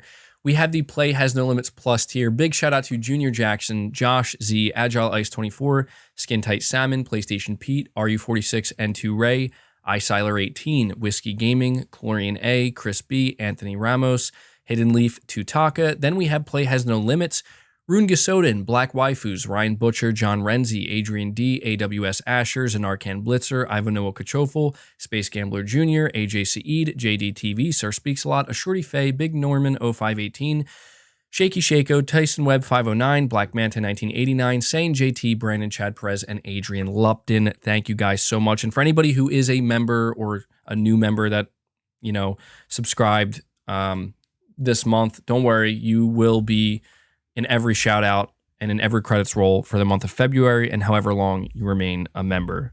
So just so you know. But yeah, also big shout out to Devil Shooter. Devil Shooter does the timestamps for the podcast, for the community, and for myself. And we love the work he does. Very nice of him. Everybody give a big shout out to Devil Shooter for doing that. And a big thank you. Be sure to thank him in the comment section when he does that. MBG hair reveal 2022. There ain't going to be no hair, bro. There ain't going to be no hair.